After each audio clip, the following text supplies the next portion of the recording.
could be with anyone, I could be with anyone. You're here with me, you're here with me. Hey, what's going on, folks? How you doing? This is James from MyTakeOnReality.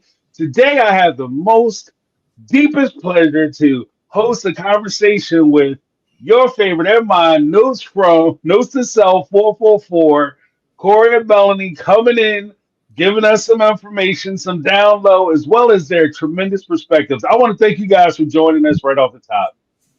Thank you so Thank much you, for guys. having us be here. We've heard so much good things about you. I appreciate it. I know a lot of the folks in the comment section, as well as some of the fans who subscribe to my channel, were asking about when you guys were coming on. When I told them that we were in talks to have you guys come on to do a live, they were very excited. So I'm happy that you're here, and I'm sure they're happy that you're here as well. Nice. So if we could get some, like, a matter of fact, let's get some hearts in the chat to celebrate the new arrival of the conversation. Just so everybody knows, this might be something that I actually start doing more regularly, because I kind of like the idea of talking to other creators about whether it's Sister Wives, 90 Day Fiance, or what is that other show? Love After Lockup, or whatever. Or just talking to them about their ideas and views of situations and relationships. So you guys are my first guest on this new show, and I'm very excited about it. Awesome. Excited to be here. Thank you. Yeah. You guys are the so if it works out, you guys will get the credit. If it doesn't work out, you guys will get the full blame. That's the story of our life. Like, speaking of polygamy, so why don't you give the audience a little bit of background so that they know, if they're not familiar with your work, who you are and how you tie in maybe to the show, or what your perspective is as far as the show, they get some kind of idea of what to expect. Okay. Yeah. So we were both actually, I'll let Corey tell his story, but we were both born and raised in the AUB. My dad is the current leader, prophet, whatever you want to call him, of the AUB. The big boss man? Yeah, the big boss. And so I decided to do a podcast. I started a podcast about my life experiences about 1.5 years ago. And then I just had so many people asking me to comment on Sister Wives. And so I finally decided, one of the previews came out one time, and I was so livid about this preview about how Cody treated his wives. And so I decided to make a video, and it went viral. And so we just started talking about Sister Wives on top of what we were already doing. So yeah.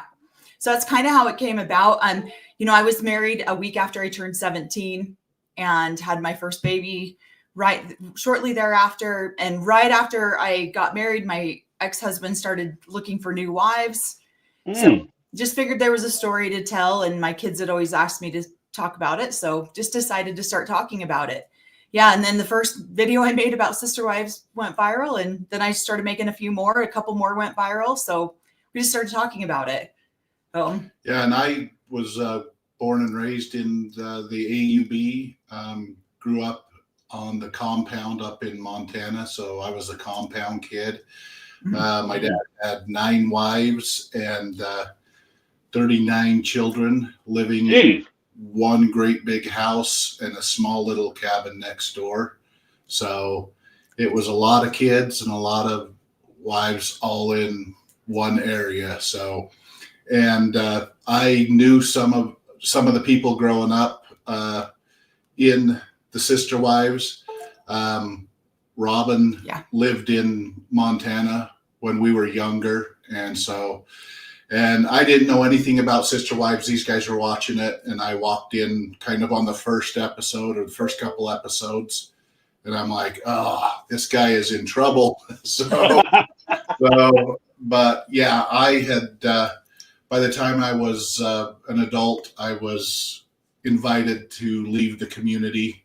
So I left the community and went out into the world and worked, and have been away from the AUB longer than I was ever a part of it. So Okay. And then you guys connected, I guess, after you had already left. You guys got together. Yeah, we had barely become friends right before I left the AUB. We had barely gotten to know each other. We didn't know each other growing up. We were both born and raised in the AUB, both delivered by the same doctor, everything. We just didn't ever know each other until just as I was leaving. So, and wow. yeah, so we didn't so we never connected. We became friends through my best friend and my brother. So my best friend was married to his brother. So that's how we became friends. Okay, okay. Little love story in there. Corey, I got to tell you, I hear you tell your story about your dad having, what, 9 wives and 39? Yeah, 39 kids? 39 children, yep, and 9 wives and my dad. So, 49 people all living in the same house growing up. I'll tell you what, with just 9 wives, 39 kids, forget about it. But 9 wives, I'd be in my car all the time just screaming my ass off. Yeah. His dad was most of the time. What am I doing with my life? What was I thinking? 9 wives, holy smokes. That's a lot of responsibility. That's a lot of responsibility. No, go ahead. Oh, no, that there were so many stories growing up that you didn't see on Sister Wives. The food fights, the women getting angry at each other over little things, and we had fights going on between the wives as kids. We were watching that like this was live. They had their own reality TV show daily. Own reality TV show up with that many women in the same house. So I'm sure it wasn't as much fun because you can't turn real life off. You know what I mean? And there are no commercial breaks when it comes to real life. But one of the things that I noticed was kind of a popular thing, and I wanted to kind of get into it with you guys, if you don't mind. It's I noticed that in the last video you guys had talking about this most recent episode, you talked about this being, Melanie specifically, had mentioned about this being a woman's empowerment episode. Like you saw this as a woman's empowerment episode because we got to hear about Christine and Janelle's, and as well as Mary's advancement and where they were after they left their marriage with Cody. Did you want to kind of go into that a little bit? Yeah, I mean, it's amazing to me to see because this society is such a suppressive society for women. One thing I'll just address really quick. A dozen people have asked in the comments if my mom is here. She is. She would never miss this interview with James in a million years. She's sitting right here off to the side. Hey, Mom. So she is here. I'm seeing dozens of comments about it. Most women do not have the opportunity to do a lot of the things that these women have done. If they do, typically it's going to be an assignment from their husband to go perform some sort of task. But it's not their own self-directed achievements. And so that's what I really appreciated about this episode is watching the self-directed achievements that Janelle is out there finding land. Mary's out there, building up her Airbnb and promoting her different businesses that she has. And Christine is now, going out there and purchasing property, something that she never would have had the self-esteem for. The self-esteem might have been there, but it would have been squashed by her husband. And so that's why I really do appreciate this episode so much because these women are now having opportunities that most women only ever dream of. Or in the AUB, women don't even dream of that because they don't even know it's possible. Right. And well, you saw the question earlier where all the kids, your dad's kids, Corey, like all 39 of them were his children. No, 26 of those were his biological children. Oh, okay. And the rest were children that he brought, or that the wives adoptive kids to the family brought in. But gotcha. Most of them, I didn't even know that they weren't biologically his children, especially the older ones. I just thought they were my older brothers and sisters. Yeah. So. Oh, okay. Well, I mean, it's a weird thing too, because as we talk about like the blending of families, that's something that happens even in monogamous relationships. So it's not a completely foreign idea that this would happen, especially nowadays. Like if you're of a certain age, there is almost an expectation if you're single and you're dating that the person who you may meet very well may have children. Like that's Right. just kind of coming along with the landscape. So it's not as like I think when it was first presented on Sister Wives and the way Cody had talked about it, oh, I saw Robin and she had children, and oh, I was disgusted by it because it was so nasty that she might have children. That's like for me when I first heard it. To be honest with you, I thought that was a maturity issue because you're in your at that time he was in his 40s and you're dating people, who prospectively are in their 30s and 40s.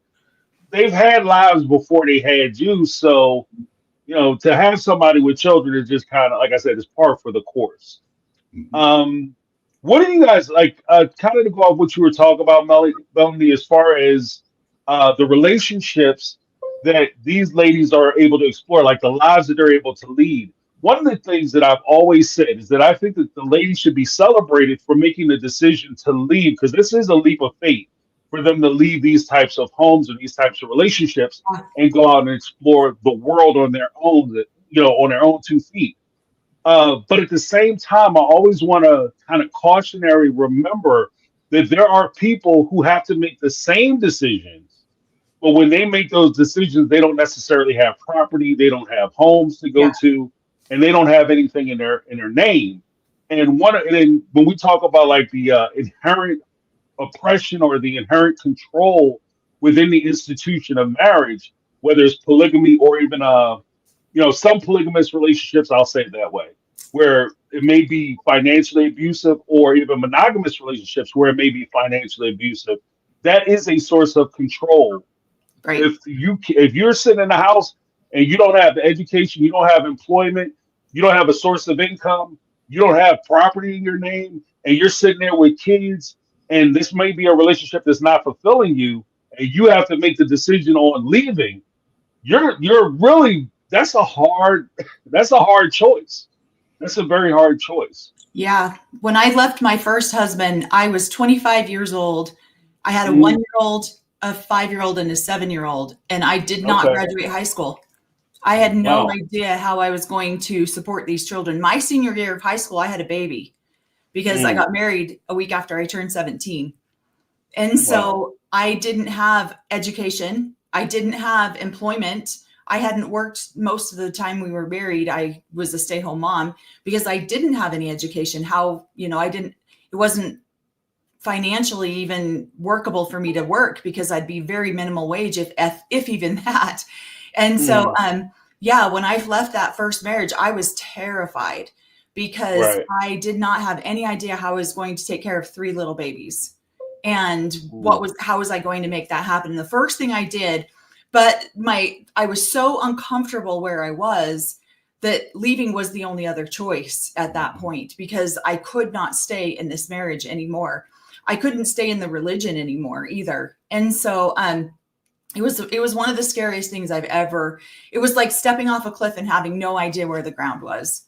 Right. And the Right. first thing I did was go get my high school diploma. And that took me a couple of months to go do that. And then I just started going from there. I started looking for companies that would offer single moms opportunities in Mhm. education. And so Discover Card had an opportunity there where they were educating single moms that had a delayed high school graduation like I did. So it was one of the scariest things. I didn't have a TV show to fall back on. I didn't have the Right. internet Right. wasn't even a thing back then. And so, or it barely was. Yeah, it had just started. Yeah. So when Corey and I got together, I had 3 small children. Right. And so he didn't have any children. Okay. So he instantly became a dad real quick. So Right. Right. So you have any thoughts on that, Corey?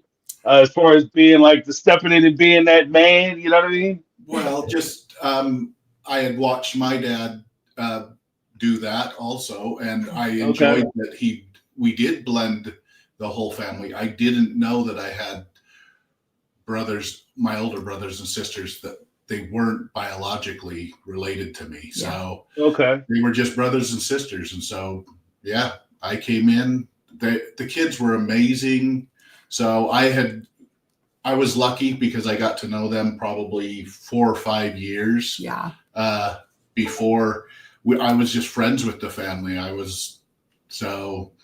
And the kids were amazing, and it was difficult the first year, but then we built our own home together and everything just blended. And then we had our first daughter, and that just solidified. Everybody was like, okay, he's a decent guy. We'll let him hang around. So he's all right. Yeah. Well, you know what I like though, and this is one of the things that I think really touches a lot of people, especially when we talk on the channel. We refer to the Mary, Christine, and Janelle as the OG3. I don't know if you guys are familiar with that term, but that's one of the things that I'd always said about the OG3, because when Robin came into the family, and this isn't necessarily taking a shot at Robin per se, but just in my experience, there will be people who will be involved in relationships, and they'll have the foundational mate that they're involved with. And in this case, you have 3 foundational mates that you're involved with who help you to build. So they're the builders. They're the ones who are helping you, get your stuff right. They're the ones that are helping you with your career, helping you move forward, helping you become the person that you need to be moving on so you can take care of your family. Then, of course, at some point, you may get the crazy idea that you can just swap people out. So you go for the younger, new, fancier model of what you think is the same thing. But in reality, what you could wind up with is not somebody who is a builder, somebody who's going to contribute to your life, but you end up with somebody who's going to end up taking from you.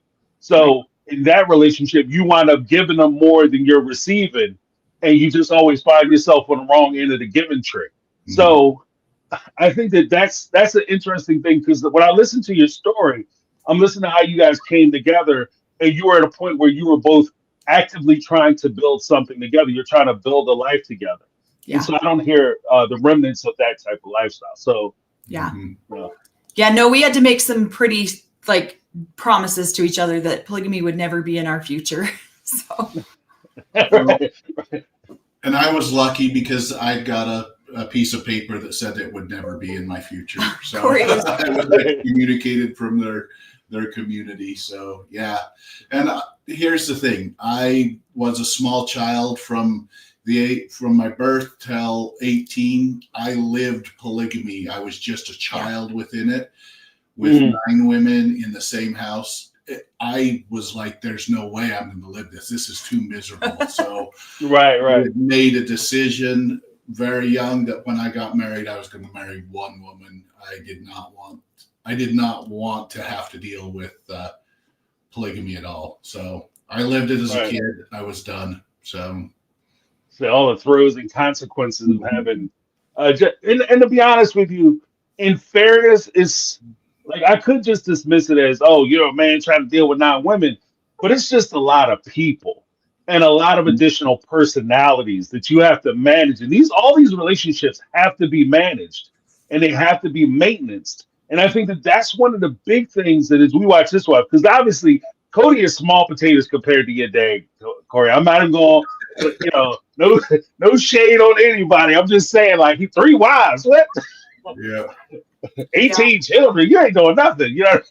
But it's just when you consider how much time in order for you to truly be a part of, especially with kids, in order for you to actively be a part of their lives and be a present parent, it's not easy to do when you have more kids than a football team.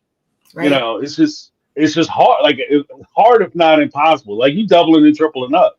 So when you're having a conversation, all right, which ones are messing up in school? Come on, guys, we're gonna sit in the corner. We're just gonna do the one lecture for all 3 of you. Yeah. And then I'll go into the other stuff. So that could be a little different. I don't know if you know, when Cody first married Mary, they actually spent a portion of their honeymoon at Corey's house, so that Cody could learn from Corey's parents how they ran their family. And I wasn't there, but my sisters are the ones that were telling us the stories about our family would be on best behavior, kind of like on TLC when they were coming in to see how it was done. Yeah. And then once the Browns left or whoever was coming into Then our the fight family, started. then the cameras were off and they could misbehave again. So, So it was a lot of the when the cameras left and the people left, all of a sudden, now what was that you said about? exactly. You talking slick? Yeah, I don't know how I- Corey's dad did it with 9 all at this. My dad's had 8, but not all at the same time. And we have Mm. well, we have a lot more than 34, but 34 children is how many I grew up with. Wow. And then there is a lot more than that. They're married after I already grew up, and so I didn't know any of their children.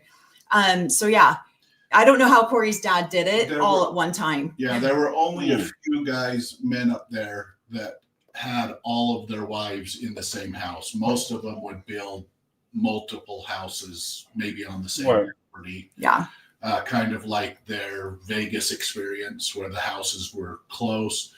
But my dad chose to do one huge house and have all the wives in there. I don't think he was thinking he'd get 9. I think he set it up so that he would have room for 5 or 6 wives. And he eventually had 7 wives in the main house and 2 over in the smaller house. So wow. So he was treating them like potato chips. He's like, once you pop, you can't stop. You know, yeah.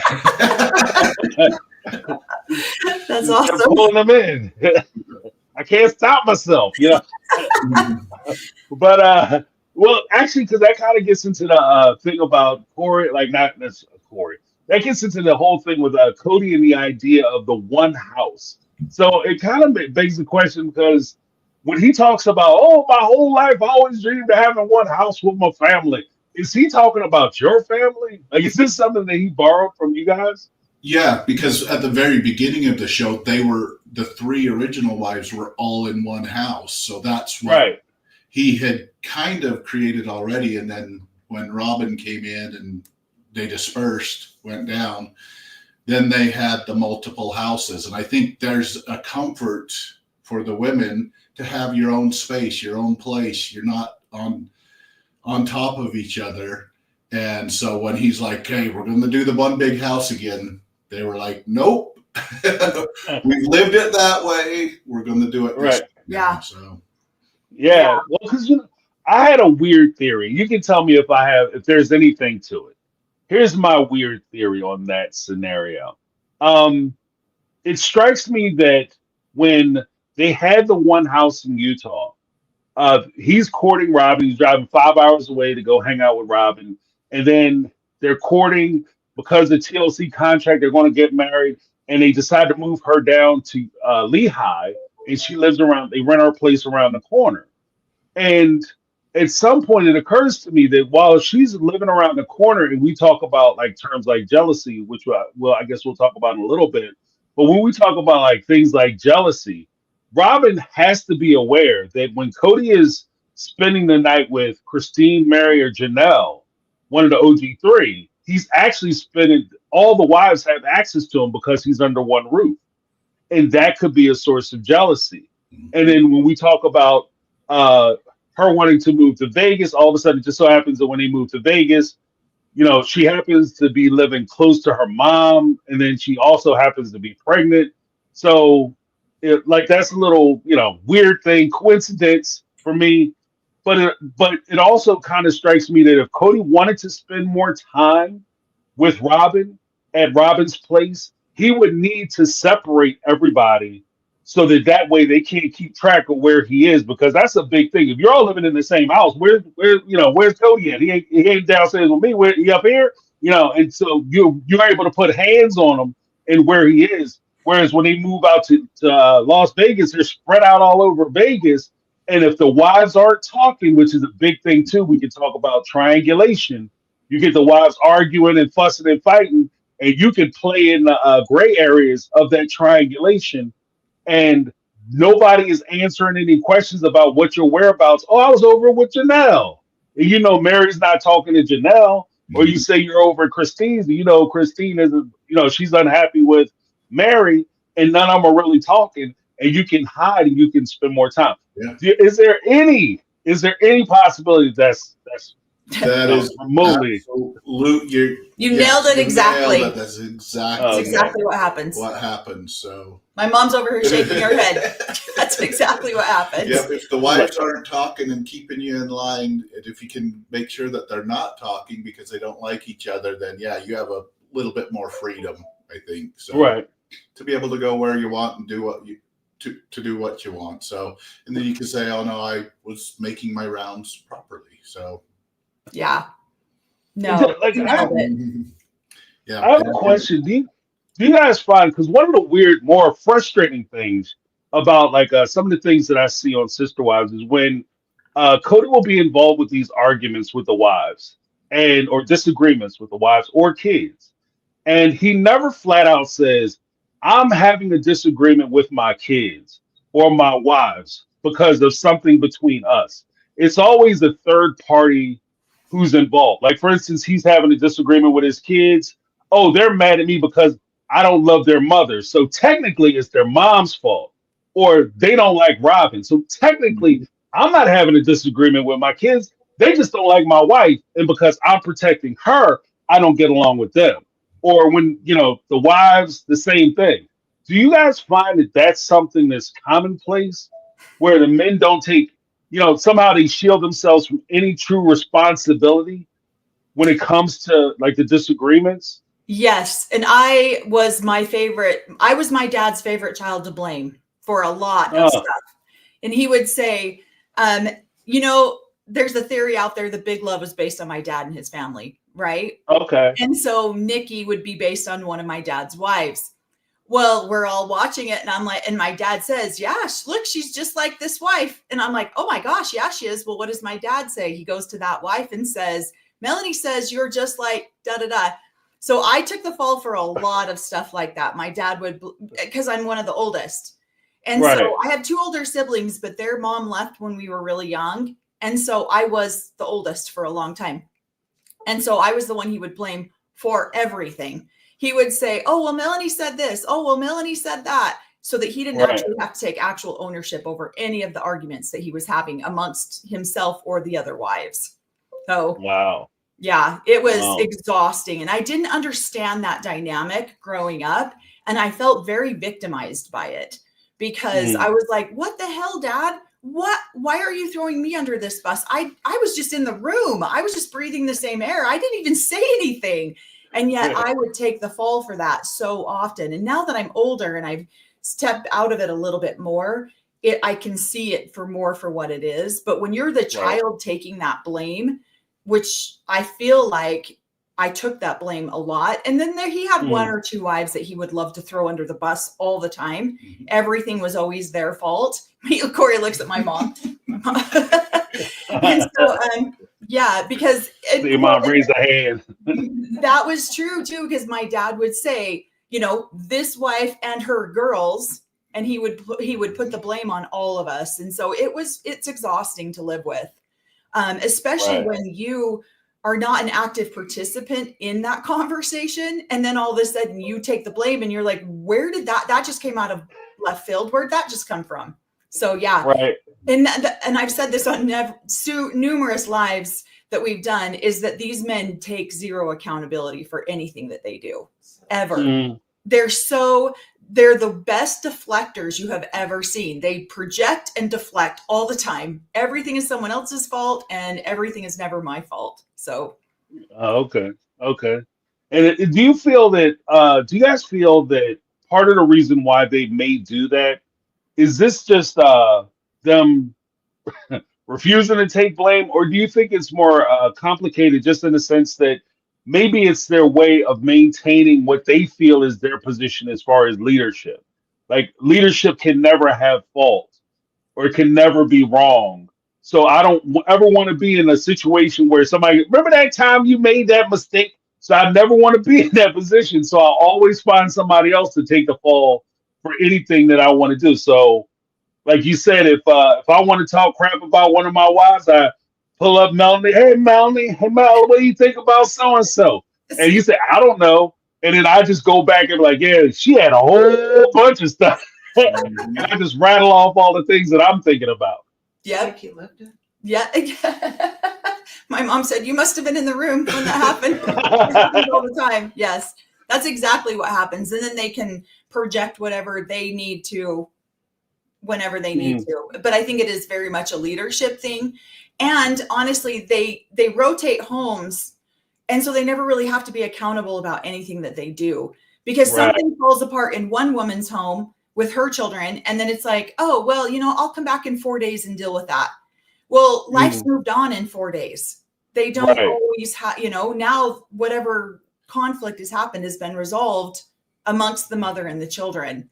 And then the father never actually has to be accountable for anything that he does, ever. What were you going to say? Well, they are the priesthood leaders. They are supposed to be guiding the whole family. And if there's disruption, it's not going to be on his shoulder. He's guiding the family towards heaven or the celestial kingdom. And the wives need to get in line behind him, listen to him, because he's guiding them and leading them forward. And if they're having arguments with each other or with the kid, he's going to feed that, but he is not to blame ever. So he is the priesthood leader. He's the guide. And so he cannot be blamed unless, but my dad lived a completely different, all the wives were in the same house when things blew up. Everybody was there to listen. I mean, a lot of times it'd be like, hey, all the kids are going to go downstairs. The parents are having a conversation. And then my dad's first wife, she was always calling him out. So we were always being sent downstairs when they had family meetings, because she would just go off and tell everybody his faults. So it was awesome. It was awesome growing up in the way we grew up versus the way she did. Yeah, so his dad got humbled a lot. Yeah, people who go from house to house, the only sacrifices those men have to make is a kidney here and there. Well, because I think that there's an added dynamic when you have that type of relationship. Because Cody had wound up saying it. I had said it a little while ago, but Cody wound up confessing to it in season 18, where he was talking to his brother and I think two of his friends. And he had said, well, if I have a problem with one wife where I just get agitated with one wife, I just go over to the other wife's house. And one of the key things to that is when you play into the dynamics of it, if you only get to be with your partner for a very short amount of time and it's very limited or sporadic, then you don't want your one night with your husband to be a night where you're sitting there arguing or dealing with problems or talking about how the kids are messing up in school. So that puts it, squarely on the wives to try to resolve a lot of these issues. And then when you toss into the mix, kind of season it like pepper, about the very fact that you don't want to be you don't want your house to be uncomfortable or inconvenient for the husband, because that will discourage him from wanting to come over and spend time with you. Yeah. So you try to make it the place of no problem. This is where Robin talked about like having the eternal honeymoon. Yeah. You want to create that honeymoon experience for him, because he don't want to come over there and deal with your issues. It's kind of like you a side chick at that point, though. Right. Because that's the place of no problems, And that is the truth. It's different dynamics. The wives are trying to win his affection so that he's there at their place or with their kids most of the time. So right. And it also creates another weird dynamic too, in addition, because at that point, what we see in the show, because I think it's very interesting. Like, there's a lot of case study, I guess you could do from the show, as far as interpersonal dynamics and relationships. If I was in school, I'd write a psychology paper on it if I could. But I think that it creates a scenario where Cody, or somebody in Cody's position, the husband in that instance, even the father, from the children to the father's perspective, his presence actually becomes the reward for good behavior. So if I am the trophy, if I am the prize, then you'll do very little to try to offend the person who is the prize. So when we start talking about things like the financial restraints that he had on them, how is he able to, because I always talk about Coyote Pass and I go crazy about Coyote Pass all the time because it's something we can quantify and point to. But, Right. how did he get his name on all the parcels at Coyote Pass and screw all these ladies out? Is because ultimately they didn't want to question them. Mm-hmm. And that was the trick he used. And even moving forward, I think Mary, as far as she's come in her development and evolution, as far as leaving Cody, she's still in a place like she's falling back into that safety zone of still trying to get his favor. Yes. It's still not trying to upset the apple cart. I don't want to offend them. I don't want them to be upset. I don't want to be too prickly and too pushy. When he's talking about her business, like that's crazy to me. He's talking about her money, but he's like, I'll call you when it's ready. But because they're raised from birth to try to be in harmony with their priesthood leader. So how can I be in harmony, even if things are we're going through a struggle or a hard time? I still need to be sweet and in harmony to get to the end. So suffer to the end. Yeah. So right. Suffer in silence, as they say. Mhm. Suffer in silence. Let me we got a couple super chats. Let me hit those up. Crystal Manning with the $5 super chat. I am so listening while at work. I'm so happy you are listening while at work. Don't get in trouble though. Don't get in trouble. But yeah, I'm glad you're here. Thank you for coming in. We also have Susie Snyder with a $4.89 super chat. Thank you so much. I'm so happy to make it to the live. My three favorite people to listen to. Awesome. Awesome. Thank you so much. Thank you, Susie. Yeah. That's amazing. Let me give you guys a little something. Awesomeness. Thank you guys so much.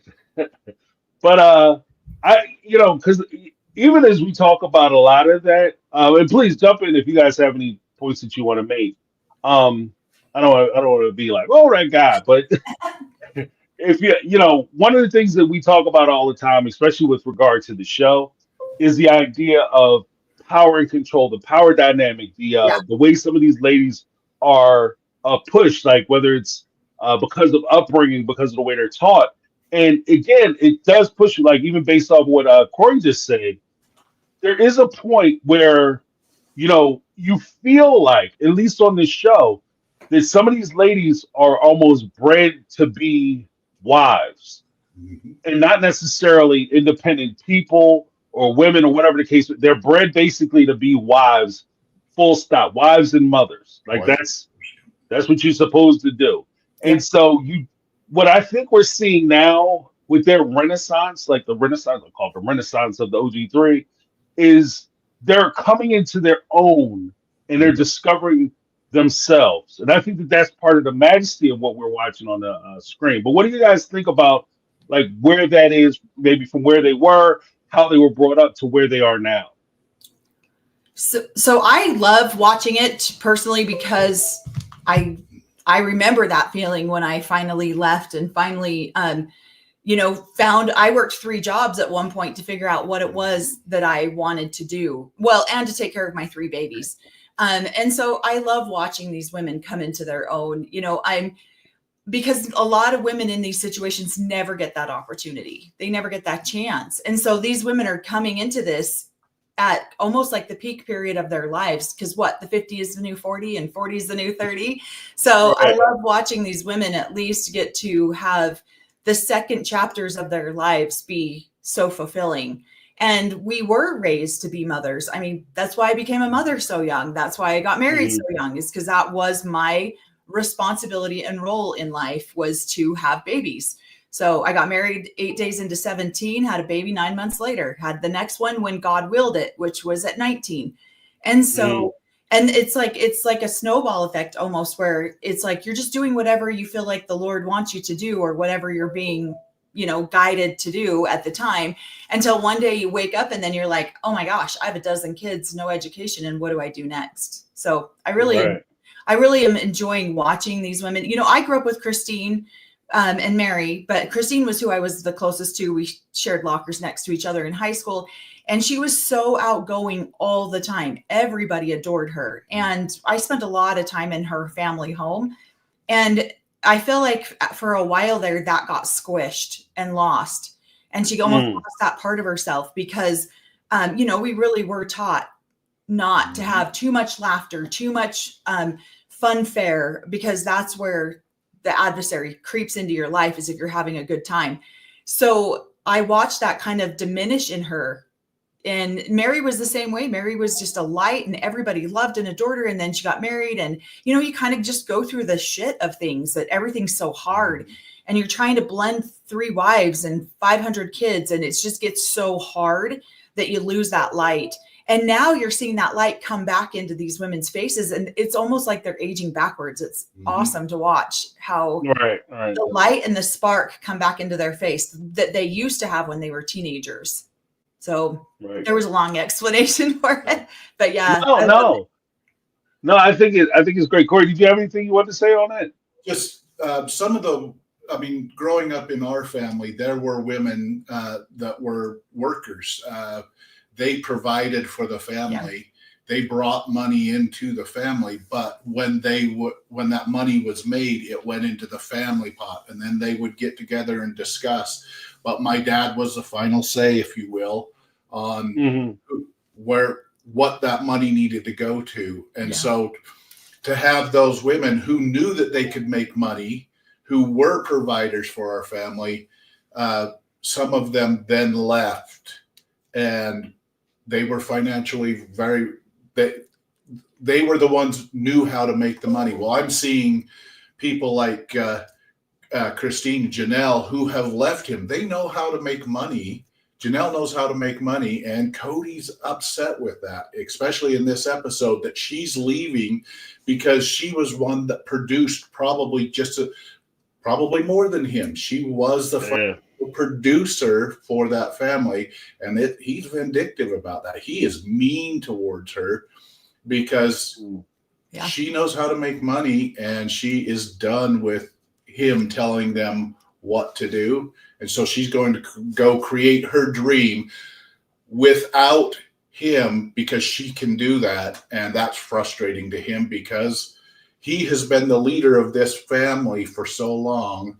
And to now have one of his producers leave, 3 of his producers leave. And so I'm excited to see, because they're going out and producing now. And he's stuck with the non-producer. So, Corey, I don't want to be crass. I don't want to be crass. I don't offend nobody, but that sounds like a pimp relationship. To be honest with you, like it's very weird because you're saying like you got your producers, and if you look at Cody's side, like how do you feel being the guy who killed the golden goose? Because she walks out of the family. But there's a couple points that really strikes me as I watch a lot of these situations. First and foremost, when we talk about the ladies coming into these relationships, it occurs to me that because you're trying, like, as bright as you are, like Cody, he seems like the guy who's always fluttering about and he's always in the midst of something, trying to be the center of attention. And even in those types of relationships, as big as his personality is, ultimately, if you're married to him or someone like him, you can never shine brighter than him because you can never be better than him. And that in itself is restrictive and is diminishing, because if you're flying and you're happy and you're doing well, like we talked about, you said that about Janelle. I've been saying that about Janelle too. So high five to the both of us. And I said before that, based on how the profession that Cody had, he could have a month where he does really well. He could have a dry month. But if Janelle's money is more consistent, then she could potentially be making way more money than he is on an annual basis. So she could be the primary breadwinner and he could be supplementing the family. But even with that being said, if you make that money because you're out there making that good money, you got to bring that money back to me, because you can't shine brighter than me. You can't be bigger than me. So what's yours has to be mine. Yeah. And so when you talk about Janelle leaving the family and taking her money with her, and then all of a sudden Cody wants to put his little fingers on top of her profits from her business, And he talks about, oh, I invested into the business, and I don't understand how she thinks she's gonna walk away with all the money. So ridiculous, right? It strikes me that you're discounting, because this is lopsided accounting. This is what that is. Like, you're discounting all the money she's already contributed into the family with zero return. So when she was out there working 60, 80 hours, and you were out there maybe pulling 20, but you're still driving a Lexus convertible, you're still wearing nice shoes, got a nice watch on your wrist, and you're doing all the things for yourself that she's paying for, you don't count that. But you only count the things like the little $250 you might have put towards a first kit that she got from an MLM or whatever the case may be. And I think that that's the problem. But do you think that there's anything to that, or what are your thoughts on it? No, go ahead. The most successful business, he says in this, the most successful business we've had, we donated it in for, and she took that. And so all of a sudden I'm like skipping back 2 or 3 episodes when Robin's like, are you working it out with Janelle? Are you making sure that you're connected? No, it's done. Are you sure? That's a huge paycheck. What are you doing? I mean, were you working it with Mary? We have a nice lifestyle here. Right. You're ruining it. You're ruining it. Make nice. So I got bills on the 1st and 15th. And we out here riding ATVs. Yep, shine up those 6-pack abs and get out there and woo her back. So right. Sorry, I'm just being rude. Go. No, I get you.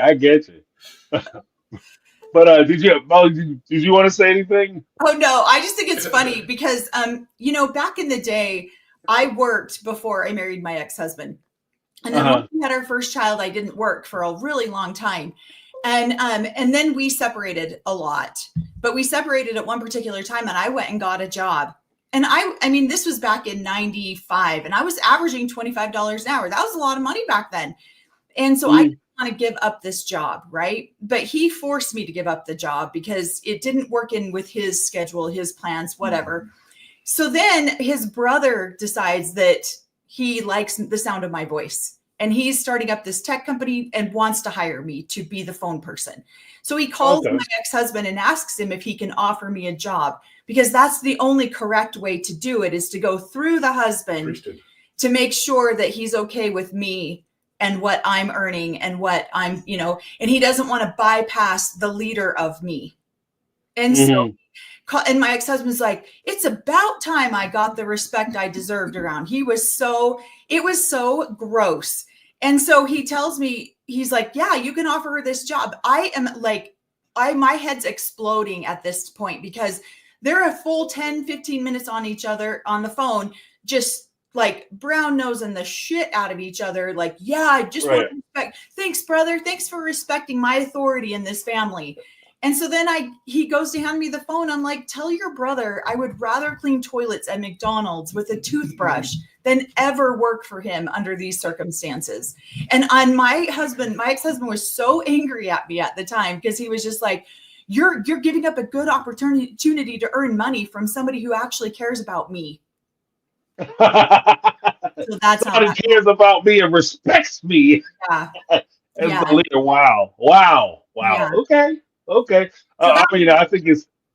Yeah. No, go ahead. I never worked for him. So. I mean, I think it's interesting that they're congratulating each other, back clapping, and meanwhile, you can see Melanie with like mushroom clouds going off at the top of her head. So yeah, it's a shame that it's that way. And it also strikes me too that part of the limitation that is built into that restriction, making sure you're working the kind of jobs that are not only convenient for me as far as you being out of the house and something I'm comfortable with you doing, but I also, if we're talking about the oppressive nature of some of these marital institutions, it also strikes me that you don't want to give her the ability to be able to earn and walk out the door with money. Exactly. Because that is a source of control. It's a huge source of control. Absolutely. Yep, absolutely.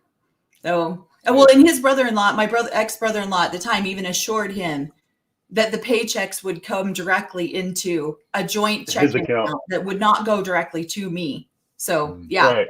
all of those assurances were made before I was offered a job. So Before he handed you the phone, just make sure we know my bank number is 45397.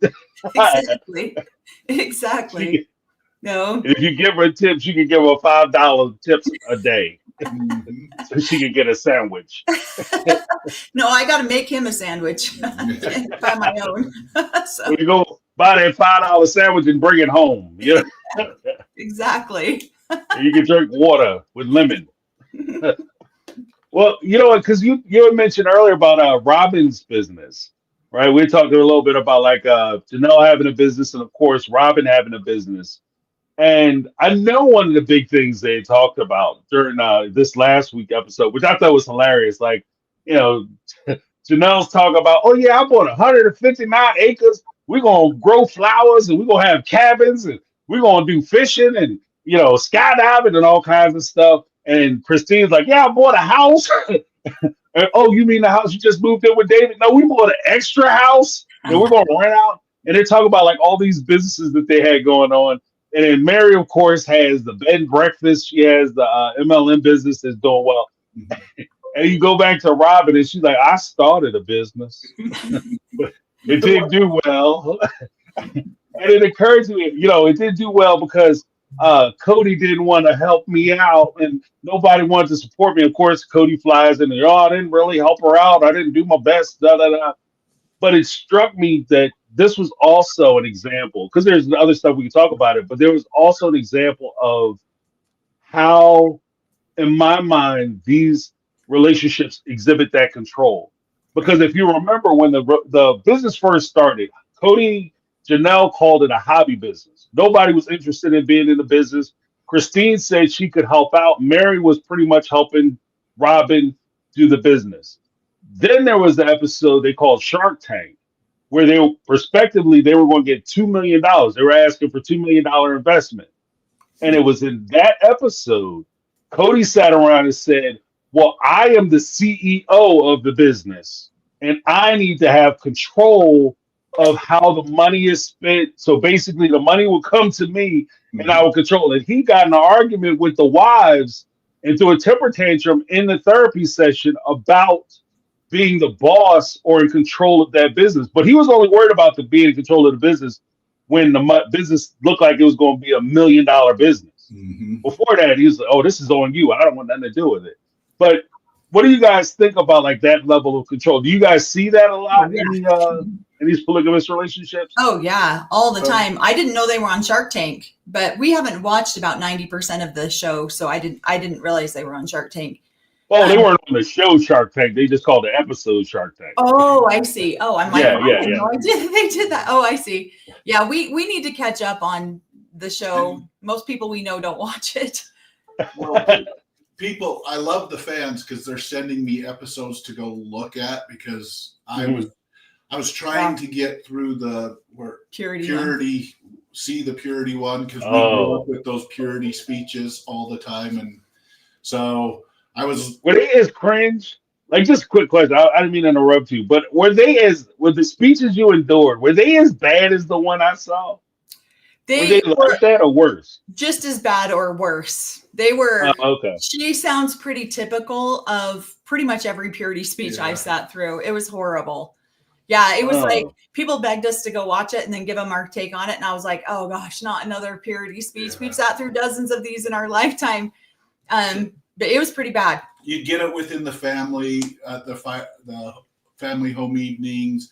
You'd also get it in the church whenever something was going on. So, yeah, that they were trying to scare you into compliance. To being righteous and stuff, but they didn't give me a sex talk. So, but I had a pure what not to do, So I was married at 30. So sorry. I don't want nothing to do with that. It worked. Success. You know, Took me but 30 I think years that's to be able to get married and have kids. So, because I didn't know any, I was trying to stay pure and sweet, like Robin told me to. Oh, jeez. I had to beg him to marry me. So, right. Like this is your purity.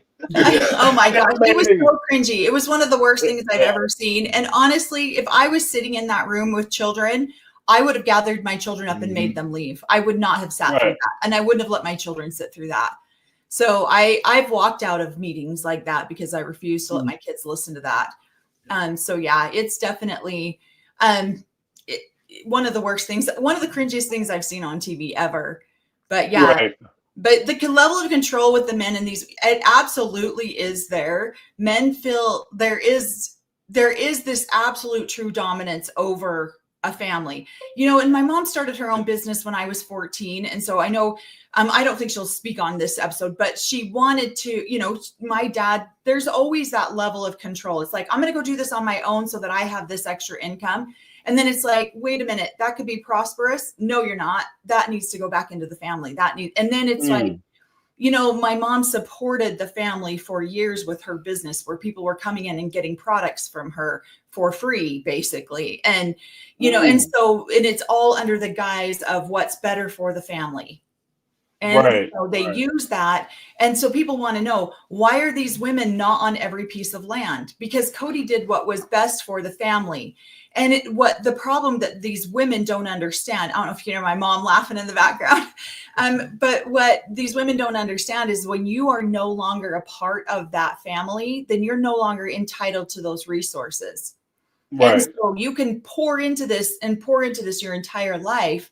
And he gets to make the decisions. I mean, he even said it in this last episode.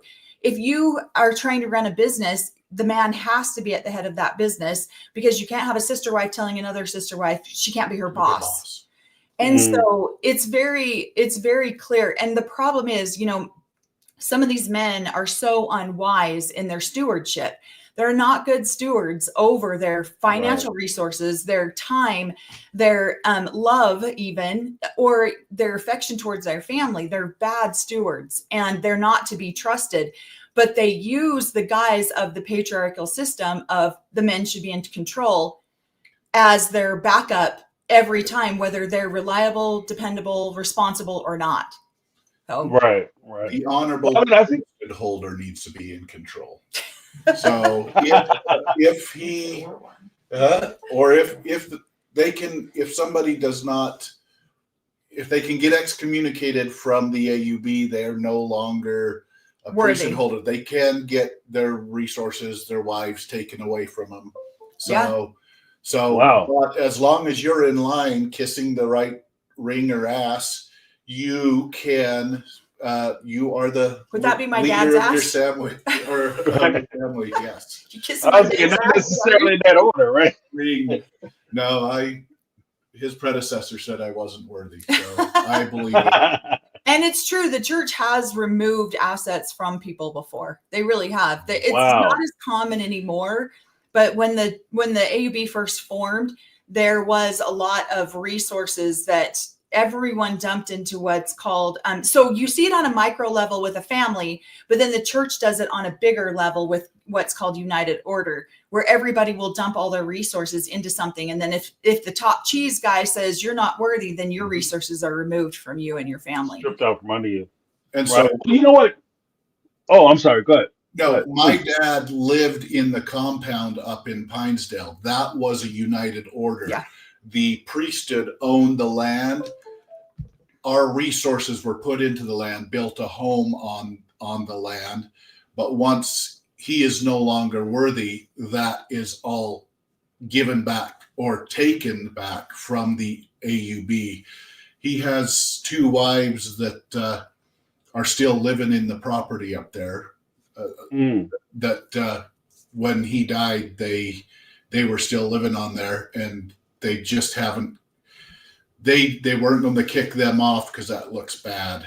So right. 2 of my mothers are still living up there on the property, on priesthood property, priesthood property, but it's technically owned by the priesthood. Yeah. the worthy priesthood holders. So, But being in Right. real estate, we kind of knew what to do, and Corey went and secured at least the home for the wives. So Corey made sure that the home was secured. And so the priesthood can no longer take away their home. Right. That's no longer an option for them. I know Corey's like, maybe we shouldn't publicize that, but he made sure after his dad died that those women were protected and that the priesthood could no longer come in and just say, we don't find you worthy, get out. But so this Yeah. isn't just something that you'll see on a family level. This is something that you'll see on a church-wide level too. Right. Right. See, that's exactly why I didn't want you to have education, Corey. See, that's why. I'm Turn the tables on them. Yep. climbing up on that heathen excommunity. Got one more chit. Yeah. Check that box, you know. Mhm. But I do find that interesting because there is a point where there's a source of control from the husband to the wives. I should be in charge of the business because I know what's best for the business. And I get that. And then everybody pays into him because ultimately, in the way that I see a lot of what happened on the show, when Cody refers to the big picture or he talks about the family, ultimately, kind of translation in Cody knees, as Robin would say, I speak Cody. Right. In my translation, when I would go through the dictionary, what I see is Cody is the family. Cody is the big picture. So when you talk about, well, we have to pour into the big picture, this isn't right for the family, or this doesn't meet the big picture. What he's talking about is it's not in my best interest. Mhm. And, to hell with everybody else. But I also think it's interesting that it would be on a larger scale. So it's almost like you learn from Big Brother, who's doing it as well.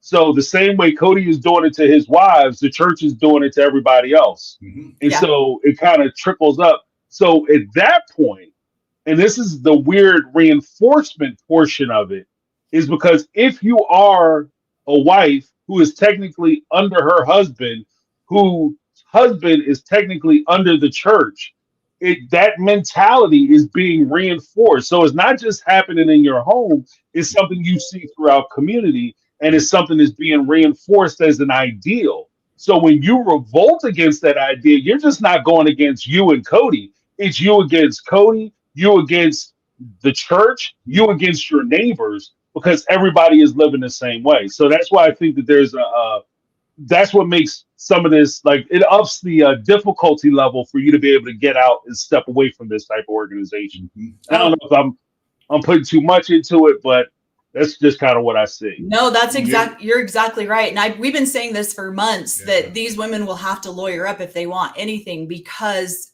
every single man that we know falls into the same category as Cody when women try to leave.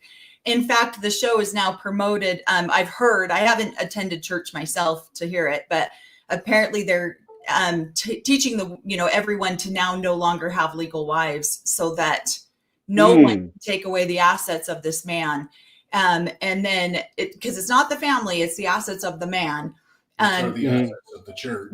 Exactly. And so, we are taught from very small ages that when you grow up, you consecrate all your properties, your physical belongings, any tangible items to the church. Your energy. Yeah, your energy, your time, your love, your resources, everything goes to the church.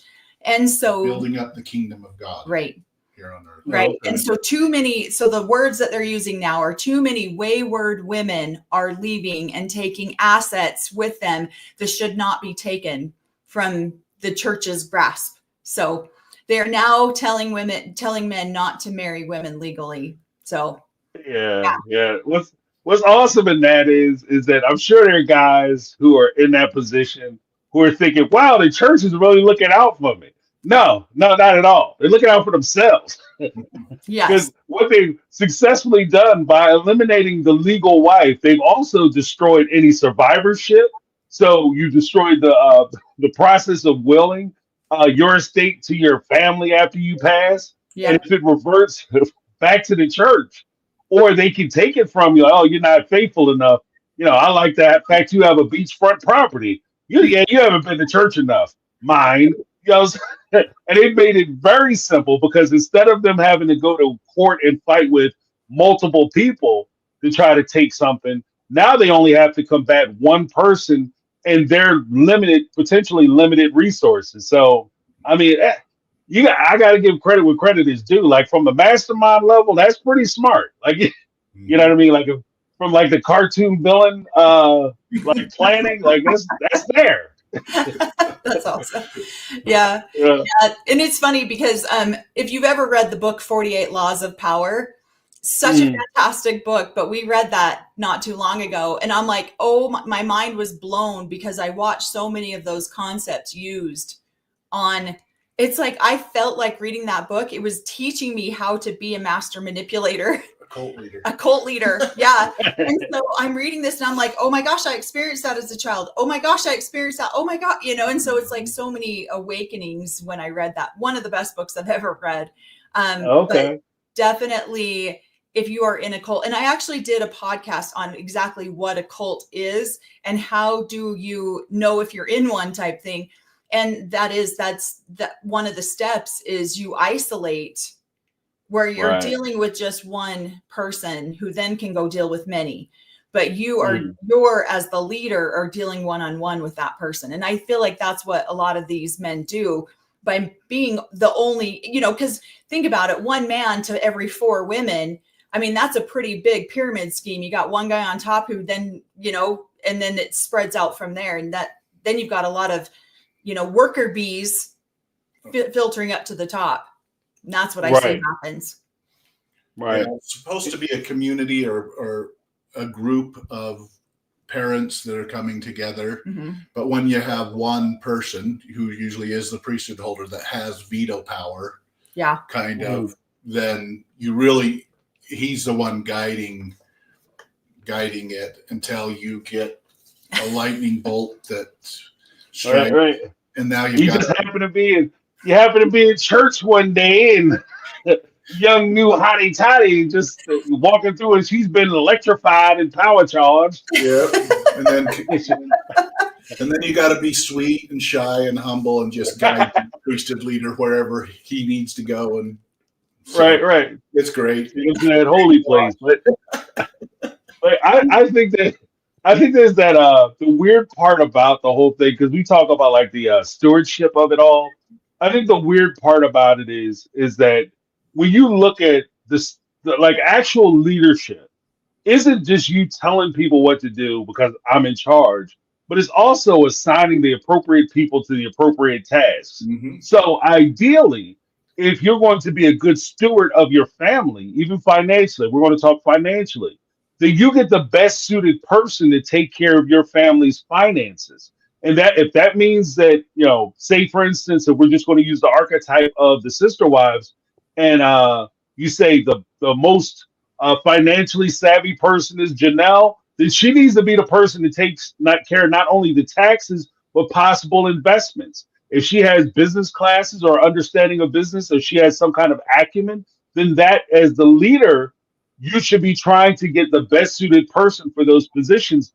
But what I hear a lot of times in the show isn't that they're trying to find the best suited person. It's just that you have to run it past me because I'm the leader and I'm the alpha male, and that's just the way it works. Have you guys seen a lot of, is this something that's a one-off for the show, or is this something that you've seen a lot of growing up in that community? Yeah, I think we see that a lot growing up in the community. There's some men that should never lead a horse to water because that's just how bad they are.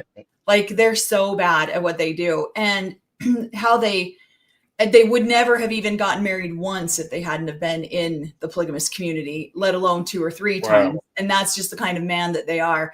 And so, yeah, I do see it a lot, unfortunately. And then you're just like, how in the hell did this guy get 3 wives? He is dumb as a box of rocks. But yeah, I do see it a lot, unfortunately. He was born in the right family or kissed the right ring. Yeah. So family pays really good tithing into the community or as part of a united order. So. Yeah. And that's where, honestly, that's where some of these men get their wives. And unfortunately, they're not good leaders. They didn't have to do the work necessary to earn the wisdom to be a leader. And so they just were handed a wife or handed something else. And so they've never actually earned the wisdom. And so, and somebody who is unwise gets in there and tries to, lead women and lead children. And then you see what happens with people like Cody Brown, who don't have the wisdom to lead their family. And then when they don't have that wisdom and the family starts to fall apart, then they resort back to, I'm going to go back to a patriarchy system. I'm the dad. I'm the father. You better listen to me, even though he's done absolutely nothing to earn the respect or the love of his family, the respect or the love of his wives. But it's his simple position that demands that respect. Exactly. Right. So, right. Well, because I think it's also weird too, because one of the things that's kind of been, because I guess recently I've been waging like this private war against the whole concept of the manosphere. But one of the things that's kind of popped up a few times was Cody saying that he's an alpha male on the show. And I think part of, because I've seen him say it a few times throughout the series, where he'll be talking to us. Well, I'm an alpha male. I'm an alpha male. Alpha and males I think don't have to say that they're alpha males. Right. Right. I can go. I can say that for sure. For sure. You don't have to ever say it. If you're a leader, you don't have to say I'm the leader. Follow me. Yeah. But when it comes down to it, I think a lot of what he ascribes or attributes his alpha maleness or alpha maledom, whatever, to is the fact that he had multiple wives. Yeah. And because he had multiple wives, that's what makes him alpha. Because in a traditional sense, where you have monogamous relationships, well, you can only get one woman. Whereas I have 3 or 4 women who are my wives and committed to me. The ironic part is something that you touched on is that some of these relationships, not all, I'm sure, but some of these relationships are created because you know the right guy or you're in the right position and you're given these people. And it's not that you went out and you talked these women up and you married them and, created relationships with them, maintained those relationships, married them, and then decided to add to those relationships. It's just that you were gifted 3 women, and these women, because of the nature of the community in which they grew up in, and the system that they ascribe to, were trained to follow your lead. So they're not saying like, okay, you know what you're doing. I'm gonna follow right behind you. They're trained to follow you, and you're gifted them, and you claim that as a victory. And then, like you said, because you were given those relationships, you didn't earn them to begin with. So if you never earned it, you don't know how to maintain it, and you certainly don't know how to remake it if necessary. So once it falls apart, you don't know how to repair these relationships because you didn't put them together in the first place. Right. And I think that that's kind of what we see in some of the struggle that we see with Cody in these relationships. When he sat, for instance, I'm sorry, I'm kind of going off a little bit, but when he sat and he was talking to Janelle, and she said, well, I want to talk to you about the property. He said, whoa, we're skipping a little bit, aren't we? Mm-hmm. What about us? Are we getting back together? That's not how you woo your wife back. Corey, when you mess up, brother, never. You and I both know that you're not going to get them back with, why are we over it? Yeah. I don't understand what the problem is. It's been 20 minutes. You still mad? Yeah. Yes. Oh, but I didn't hear if there was a question there. Oh no, I thought you were going to say something. Oh no. Yeah, I thought it was coming. I thought, Corey's about to say it. But let me run through some more super chats. We got some more super chats in. Donna Redmond, $10 super chat. My Dream Trio content creators. Thank you so much, Donna. Awesomeness. Well, you're a dream too, Donna. Don't let nobody tell you otherwise. Also, we have Lauren Garcia, $5 super chat. I'm happy to see the collab. Do you think Cody and Robin will last? Nope. Well, we had a bet, but I think I've won her over. But no, I do not. There's too many things that Robin's dropping, too many hints. Cody didn't support her when she was putting together the sister wives closet. The other wives didn't. The other 3 wives have now left. And really, yes, Cody's got venom that he's throwing towards them. but she's having to deal with him all the time. And so, no, I think personally, you got another season or two before something's going on with the split up. She's already dropping little disgruntled lines of how Cody hasn't supported her, even though he has basically told all the kids that they can't be rude to her. They have to be nice to her. The other wives, you have to be nice to her. He's doing all this stuff, but there's points within his marriage that he wasn't 100% of a support to her. She's dropping a little bit of hints. So I'm not a prophet. I just play one on TV. Right. But my guess is probably in another season or two, we'll see some troubles there too. Already see it. Looking for the hatch. So, but they could, just out of spite to prove me wrong, stay in there for the long time. So make it all about that Corey. lightning bolt was true love. They might be soulmates. It might work out, but my guess is probably not. So right. Yeah, and I was 100% sure that they were going to stay together. I was like, no, they're gonna. There's no way that this is gonna end. But just based when he Cody lies about a lot of things. We've all seen it on TV. But when he came and confessed about his tryst in college, that was what changed my mind, because he was extremely dishonest about that to the church, or he would have had to have been to get married as quickly as he did. There would have been a process that he would have had to go through had he have been honest about that. And so that started the family off on a foundation that is just completely, and then she's got her purity or lack of purity too. So go ahead. Well, and for them to be to gain the celestial kingdom, they have to have 3 wives that are in harmony. And when her whole story has been that she wants to be a polygamous wife, that she wants this community, she wants that. Him dropping that secret, I don't think he probably could get other wives within the AUB. At this point. Doesn't sound like he wants to be a part of the AUB. So if that is truly her dream, what she's been saying over and over again, and she truly feels like she needs to be married in a worthy polygamous family, and these guys have failed them by not being, they sold her a dream that was not true. Possibility, seeing down the road, that she will get a release from him also and marry within the AUB into a righteous family, so she can obtain that front porch rocking chair thing, or heaven, or whatever she is looking for. So yeah, I think that there might be an end to it, especially since all the actual producers of the family that made the money, that created this, are gone. And before too much of that disappears, she probably needs to get her half and then join a real polygamous family within the AUB. So yeah.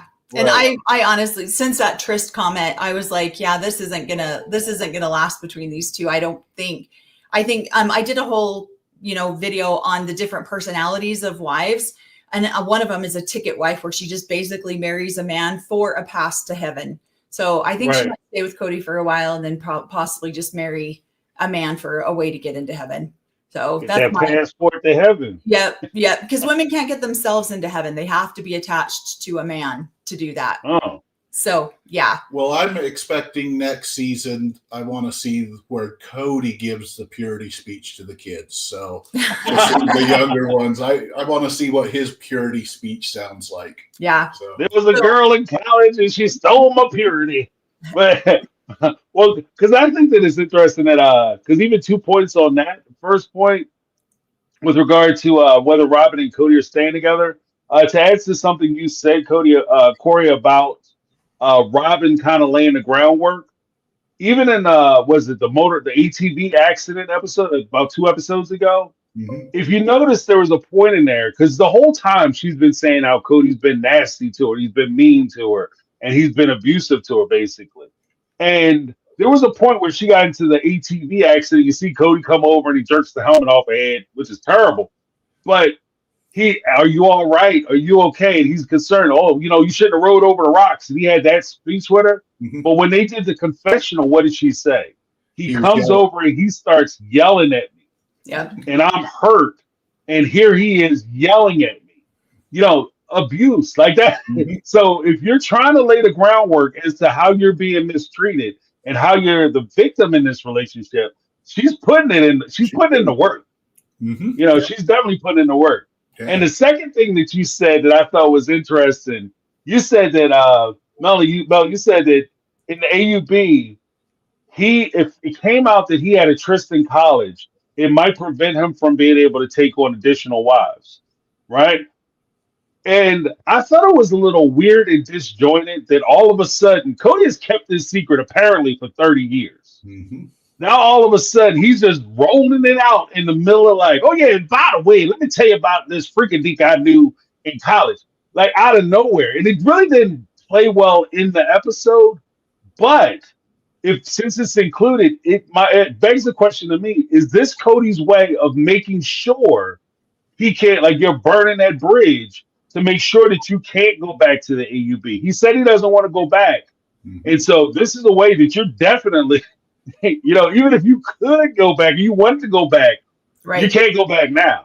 Mhm. And if you do come back, you're not going to be in full fellowship. At least that's what my understanding is. Yeah, he would go through a repentance process where he could get back into a full fellowship if he wanted to, but it would be a long process. And honestly, this is where I see that the cracks come into the relationship, because Robin is keeping one foot in and one foot out. You can see in the way she talks about the AUB, she's got one foot in, one foot out. And Cody's out there sealing the deal of not being able to go back to the AUB. Mhm. And so that's where that's why I'm saying the sliver is coming into their relationship, because she's now rewatching some of this going, you're going to ruin our chances. And I'm still trying to keep a foot in. Yeah. And so then that's where her resentment will grow towards him, and she'll be angry towards him because she's tried to keep a foot in and he's making sure that they can't get back in. And so that's where I think the anger and resentment will come from. And she'll leave him because he's not following God's plan for her or whatever. And then she will be welcomed back into the AUB. She absolutely will. And she'll be, yeah, she would have to go through a process herself, because she took off her garments and stuff like that with the church. She broke some of the promises that she would have made to the church, but she would absolutely be welcomed back. To God. Well, to God. She made those promises to God and to the church, but she would absolutely be welcomed back. And so would half of her estate. So, yeah. Well, they might encourage her to leave earlier, so that way she can get that full cut. Right, right. Yeah, I thought, didn't you say at one point that she has or maintains a relationship with your dad still? Last time I haven't talked to my dad in about a year and a half. I've kind of taken a big step back from him. And so the last time I did talk to him, then yeah, he had spoken to her, but not as often. Like, he doesn't counsel her like he used to. Okay. Yeah, I think the whole family took a huge step back. I know there's a joke out there. Someone just says Mel's new stepmom. There's a joke out there that if she went back to the AUB, my dad would marry her. So, oh my God. Y'all in the family. I'm like, absolutely not. She's way younger than me. But I mean, that doesn't stop a lot of the men from anything. My mom's over here dying laughing. She thinks it's hilarious. So as soon as you say she's younger than me, Corey looked over and you're like, yeah, that makes a difference. I know. Corey's face gives the whole thing away. But yeah, my mom's over here laughing. I did a surprise live with my mom the other night for about 15 minutes. And her comment to that was, my dad would get exactly what he deserves if he marries Robin. So yeah. There's nothing out there in the universe that even slightly says that will ever happen. It's just kind of a joke that people have done online. So, well, you better secure the bag. That's all I'm saying. Check your pockets. Check your pockets. It's that estate. We don't want that estate to go into the hands of the wrong people. So, it'll be taken care of by the righteous priesthood holder. Right. So. It's hilarious. Well, thank you so much. Great question, Lauren Garcia. I'm sorry, Gracie. Yeah. Oh, wow. Woo, the reading is not there today. But All right, Eve R with the $5 super chat. What is your take on Janelle converting? I get the other three, but she was not raised this way. And she was previously married to Mary's brother. But So was she raised in the LDS? Yeah, she was raised LDS. So her mom actually, I don't know the whole history there, but I know her mom did marry Cody's dad at one point. I don't know if it was before or after Cody and her got married. But Cody was very charismatic as a younger man. And, I knew Mary's brother, Adam. He's a great guy. I always really liked Adam. And he was a good guy, but I guess they just weren't compatible. I don't think there was ever like an ill falling out between the two of them. Right. I think she just probably watched her mom go through the conversion process of being converted into the AUB and then finding Wynn and marrying him. And then she already knew Cody. And so because she was not a threat to him, because she was married, he could just be his normal self around her. And so they got to know each other. So I think that that's just a part of the reason is she probably genuinely fell in love with Cody. And then he knew her too. So I think that there was probably genuine compatibility there. Right. And so I think that helps with the conversion process to polygamy, to be honest, is if you fall in love with somebody who's already married. Well, and if she was raised in the LDS church, she has the same foundation. The only thing the LDS church did was change that they don't live polygamy now. But the foundation of the LDS church is that's how they all used to live. And so she would be going back to the foundation, to the roots of Mormonism. And if she was raised that same way, she was most likely raised the exact same way that the AUB raises their children. Well, very similarly. I mean, the AUB is obviously one, even FLDS is even farther, strict than the AUB is. But I would say the AUB is probably the closest to Mormon traditions than any other church out there. My mother was raised in the LDS church. And both of my parents were raised in the LDS church. And they all they study deep enough into their background or their scriptures, then the doctrine. They add that doctrine to it. So right. Oh, okay. Yeah. So Fair play. Yeah, it'd be very easy for Janelle to convert over. Yeah. Very easy. So if she had no religious background whatsoever, or she was Catholic, or she was Protestant, or she was Muslim, or whatever other, any other type of religion, she might have had a harder time converting. But Mormonism parallels exactly with AUB. And so the conversion's super easy at that point, other than you have to share your husband with somebody else. So that's the hiccup. So. Well, I guess if you really think about it, though, if you kind of parse it all the way out, even now that I'm put my mind to it, as far as the conversion, one, like you said, it'll be easier to convert to a religion if you already have the foundation. Foundationally, you're already there. And there may be a couple doctrines in addition to where you already are that you may have to start adhering to. That, that's no harm, no foul. But the big part, as far as you falling in love with somebody who is like your LDS, you fall in love with somebody who's AUB, you want to marry that person, and you say, you know what? As far as polygamy is concerned, he already has a wife. So technically, if Janelle fell in love with a man who already had a wife, to do polygamy at that point, what I mean? Like he's already has somebody. So technically it would almost be as though you're the other woman coming into a relationship with somebody who is already previously engaged. So it wouldn't be that much of a shakeup. I think it's a little off-putting for some people if you put it in terms of, Janelle just kind of fresh off the street, never had a history with the LDS, and then she entered into maybe not necessarily the AUB, but a system similar to where AUB is, and you all of a sudden go into a lottery and they pick a husband for you, some guy that you never met, then that might be way more shocking that somebody would do it that way as opposed to Janelle kind of easing into it. Because that's really, to me, that's more of a warm bath situation. Like she's easing into a warm bath situation where she was already comfortable with the people. She likes everybody she's involved with. She's talking to Cody. She's talking to Mary. Hey, I get along with everybody. I already know the book, so I can pass the test. And she probably had Oh. no interest in Cody before she got divorced. It was just Mhm. probably after she got divorced that she was like, oh, hey, this guy's here. I could, because I think she was divorced for quite a while before she married Cody, from my understanding. But Right. I don't know their history really. But I met Corey in a couple of years, 3 or 4 years before we got together.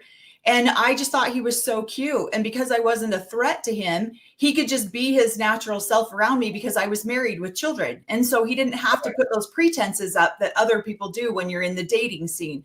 And so I was really able to get to know him a lot better and like learn his character before I became single. And I never thought I would be single. I thought I'd be married forever. Right. And so because we were in this eternal marriage forever.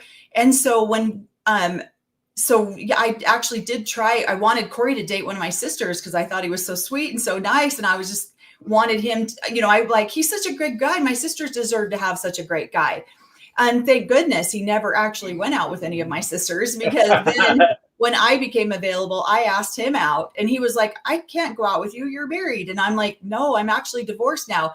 And his whole demeanor changed. He became a completely different person around me, because then he was like, oh, shoot, I became, he was like, he literally just like left the barbecue that we were at and he just went and washed his car. And so so I got to know who he was before the bumbling idiot came in, because then now all of a sudden I was available and he was like, what the heck? So that's where I think that it was easier for Janelle to fall in love with Cody, because she just had been around him at family functions. You know what I mean? So right. So yeah, I think that's funny. Yeah. And the minute that I told Corey I was available, he was like, but his brain went blank, his mouth dropped, he couldn't even speak. And then and then we started going out after that. But I had to ask him out because he was pretty much single and staying single for the rest of his life. So I was like Robin. I was shy, sweet. You were quiet and shy. None of the above. Well, I get it. He had a reset. He was like, oh, man, I didn't put on the necessary cool. I didn't put my cool on. I'm sitting there telling her the truth. I told her too much. She had too much information. That's hilarious. Yeah. Yes. Yeah, so how am I going to be the man of mystery and I done told all the secrets? That's all right. Yeah. But it worked out lovely. It's a good thing you didn't date her sisters, man, because that could make Christmas and Thanksgiving a little awkward. I know. He was actually at a barbecue because his brother was trying to hook him up with my sister at that barbecue. And I went up to him and I'm like, don't take my sister out. Take me out. And he was like, what? I can't take you out. My sister is, she was 4 months older than me. So we were the same age. And her mother had moved her to Montana. She'd lived in Montana. He'd lived in Montana. So they're like, oh, they're 2 Montana kids. They're going to love each other. They hated each other. Right. So yeah, they absolutely hated each other. And then after that barbecue, I was like, we're done. We're going out. And so we started dating at that point. So that's the dark side of the hookup. Yeah. That's the dark side of the hookup. 25-year anniversary from when we first started dating. So okay. Happy anniversary. See, it worked. Yeah, it did. It worked. See, they try to hook you up and they be like, he's from Montana, she's from Montana. Has nothing to do with it. Nope, nothing at all. She thought he was, she's very outspoken, very feisty, very just says what's on her mind. And she is, at the time, was very much into alcohol and always having a very good time. She's no longer that way now, but at the time we were 25. So she was having a good time at life at that point. So life for the party. I get it. Yeah. Yeah. And Corey was just like, yeah, this is a whole lot of energy for me to handle. I'm not dealing with this. So because Corey's shy, of course. He's shy and reserved. It's too much for me. No, not at all. I need to find one of these corners to go sit in. I got you, Corey. It's always the quiet ones that you got to watch out for, though. Just a little side note. That's what my ex-husband thinks now. It's always the quiet, shy ones that sneak in and marry off your ex-wife. Right. He's like, what? Corey? I didn't even see that. Well, a lot of people didn't see that one coming because I am a lot more outspoken and I am a lot more, extroverted. than Corey is for sure. Corey's definitely introverted, and I'm a lot more. Right. I would say that I'm an introvert, but I'm more of an extroverted introvert than he is. So Right. yeah. Right. Well, you know what? In fairness, though, because I have a similar dynamic in my relationship, and what I find is that because I can be an introvert. I have introvertive aspects to my personality, but at the same time, Gemini, I could be an extreme extrovert. Like I'm one of them guys. I could go to a place. When I was in my 20s, I would go out by myself and I would just sit and talk to everybody in the place. You know what I mean? Like that's just what I would do. And for me, I find that a good balance for me is that I need somebody to offset my personality, and that's what my wife does. Like so, she adds to me where the things that I need, where I'm strong, she's not necessarily strong. Where she's strong, I'm not strong at all. So we balance each other out. And I think that works out a lot better than trying to find somebody who's exactly like you. Because me with another person like me, it'd be ridiculous. Like nothing would get done. Like it'd be the most ridiculous situation ever. Yeah. Yep. I'm a Gemini too, so I totally get that. I get the dual personality thing. One minute I'm Right. all about hanging out, and the next minute I'm like, yeah, not today. So Yeah. I have those Gemini What time features too. It's past my bedtime. Like, what am I doing? Yeah. That's awesome. Yeah, but I would know everybody at I mean it would be crazy. I would know everybody on Skid Row is probably what would happen. Right. I'd be on first name basis with them, the most popular guy at the poorhouse. But yeah, I think the balance is good though. Next we got Michelle Lee with Michelle Lee B73 $5 super chat. Melanie Corey, have you guys received any backlash from the Brown family for your podcast? Good question. Nope. Not so far. We haven't. I know that they've watched some of it. I've heard from a few of them, but not anything negative so far. Okay. So, no. And right. really, our podcast wasn't meant to be around the sister wives. It just people had asked. Yeah, people had asked us to talk about it, so we did. And then when that went viral, we decided to go ahead and just talk about this season. This is the first time we've ever talked about the sister wives. And so, no, we haven't. 99% of all of the feedback that we've gotten from people in the community that we used to belong to has been very positive. There's only been one or two people that have been like, this is crazy shit. What are they doing? And so most of it's been very positive, or people have been very supportive of it. I mean, my mom's sitting right here next to us. So it's been very positive. And then, and even some of the feedback that I've gotten from some of the Browns has been very positive. So it hasn't been negative. I wouldn't say it's been very positive, but I wouldn't say it's been negative either. And so the last time I talked, Mary, it was, hey, let's get together soon. So okay. Yeah. So at least she's not writing a name down on like little voodoo dolls and stuff. That's awesome. Yeah, no voodoo dolls for us. Like Mel, Mel and Corey. The most important, the very most important part of the AUB has not supported her very. She's lying about. Oh, my dad. Well, my dad definitely. My dad is not happy about it at all. But I started the podcast about 1.5 years ago, and I was just doing actual just podcasts. We weren't doing these lives and stuff like that. And my dad struggled with a lot of what I had to say in those podcasts. And he did call me because I did do a video that I put out on my social media. My sister did an interview with somebody, and I felt like it was she was very misrepresented by this content creator, if you want to call it a creator. And so creating stories. Yeah. And so I did a video response to that, calling the AUB a cult. And my dad lost his mind on me, and he gave me a phone call and told me I was never to use that word online ever again. And I'm wow. Yeah. And so it was pretty aggressive phone call. And there was no, why do you think you need to use that word? What's happening? And I'm 48 years old. I'll use whatever words I want to at this point in my life, young man. So we had that conversation, and and then my little brother passed shortly thereafter. And so I I'm just sorry to hear taken that. a step back from my dad since then. So yeah, he doesn't have a lot of, he's not happy about the podcast, let's say, but he really Okay. struggled with the fact that I used the word cult.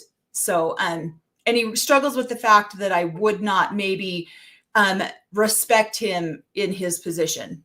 And so, and that, those were his words. How can you respect me in the position that I'm in if you're out there saying it's a cult?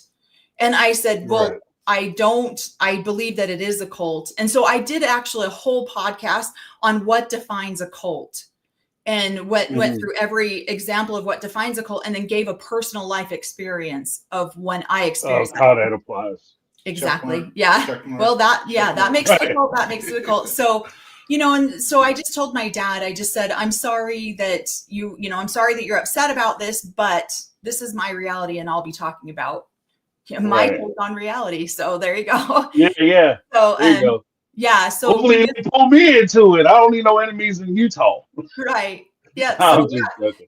so he's not happy about it, obviously, but I haven't spoken to him in about a year and a half. I spoke to him at my grandma's funeral a couple months back, but it was casual. It was nice. Very brief. Yeah. Niceties of just, hey, Dad. I just walked straight up to him and gave him a hug, and he was a little bit stunned, like, wait, you're talking shit about me online. What are you hugging me for? And I'm like, I'm not really talking shit about you. Maddie posted this thing that says it's not really shit talking if it's the truth. Right. And so I don't feel like I really shit talk him online as much as I'm just telling what happened in my experiences. So Right. yeah. Well, I'll give you what my mom used to say from the time I was a little kid. The only thing you owe people is the truth.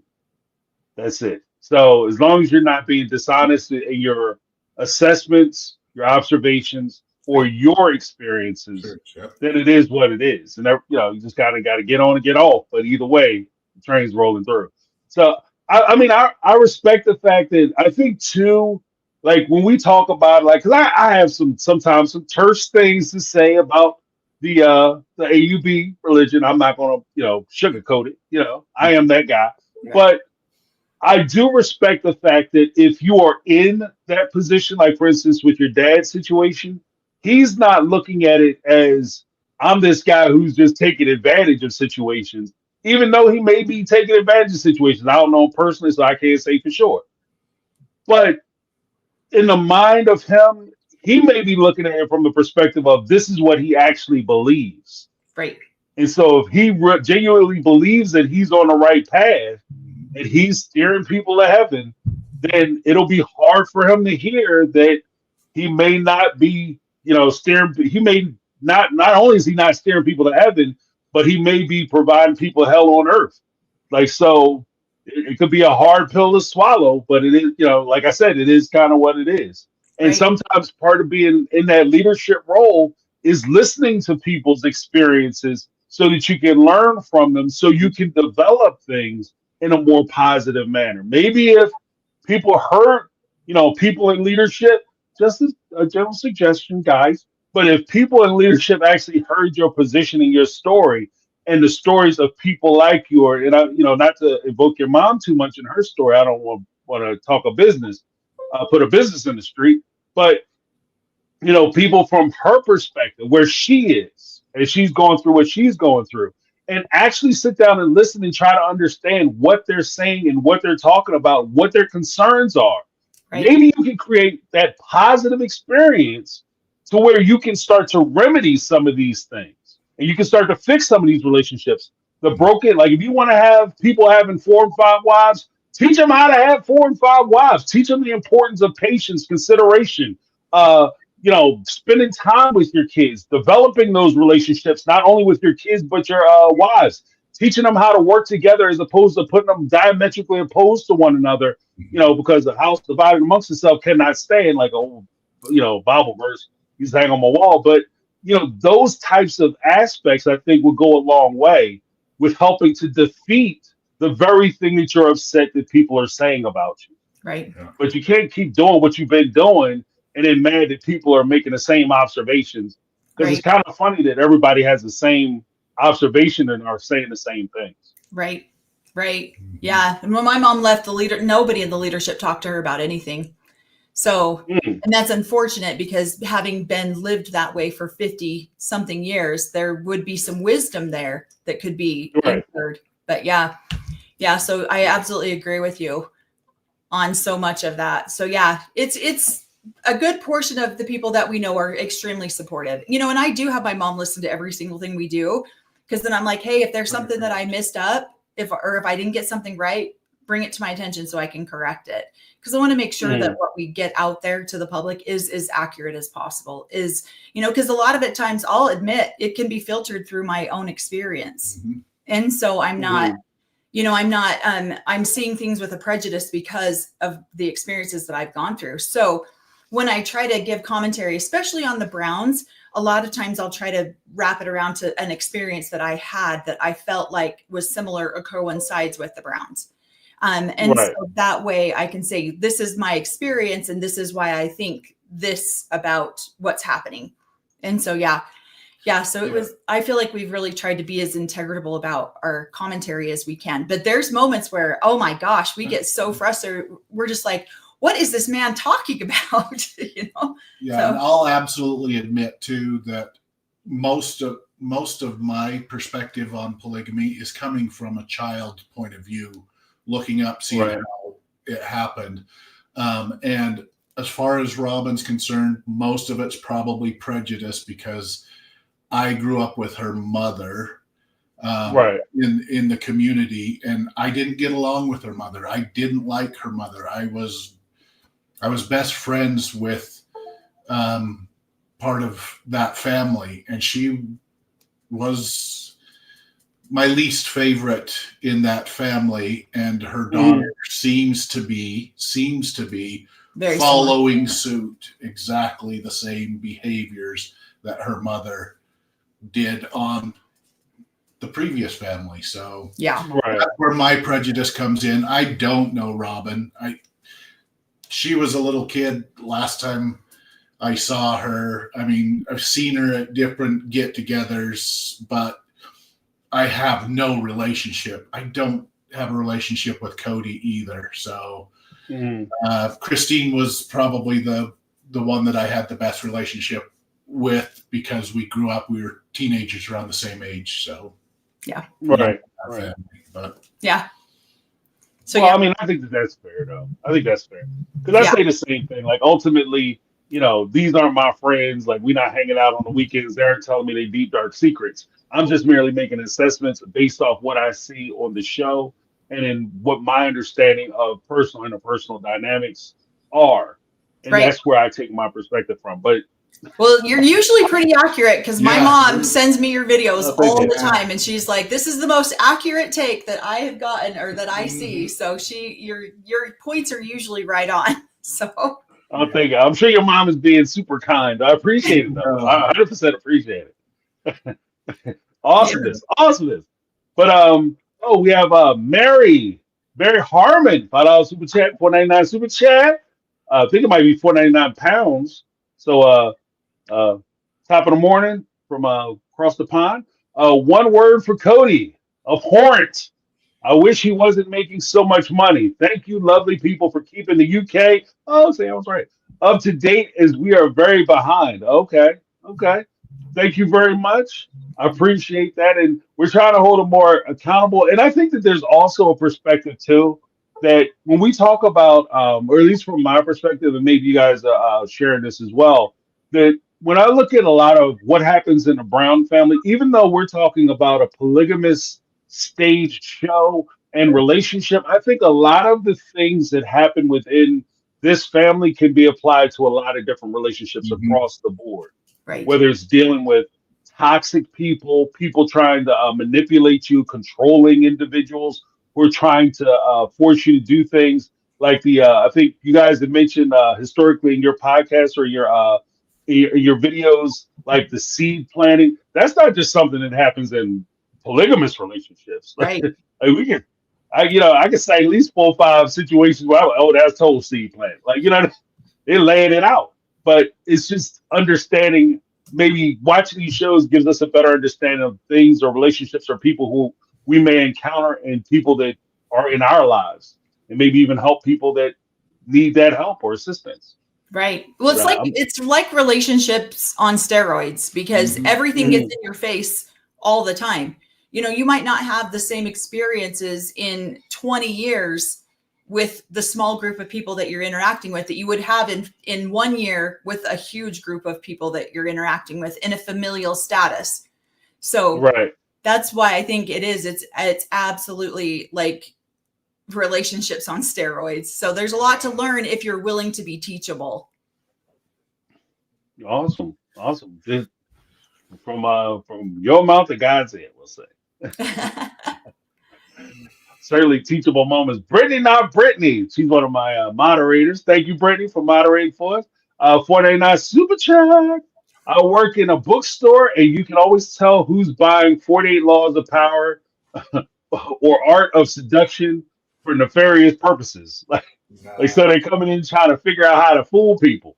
It's nefarious revelations are trying to get for running a cult. So.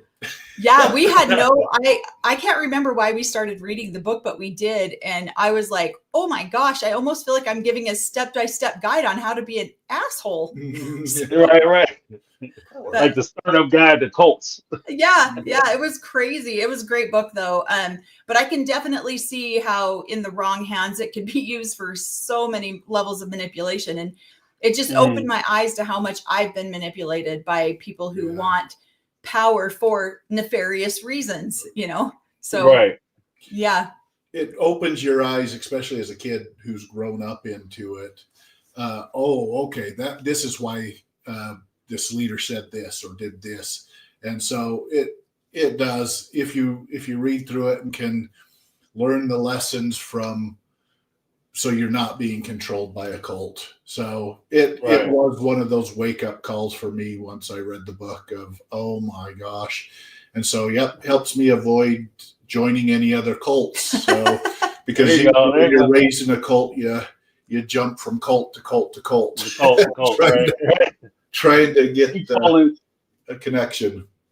So. Right. Keep falling into those bad relationships. But I think that there's also like a point too, even Brittany, not Brittany's point, is that a lot of times, like I saw that in the practice of them going to see the therapist on the show, then all of a sudden everybody starts using these like pop psychology terms. I'm not safe. This isn't a safe situation.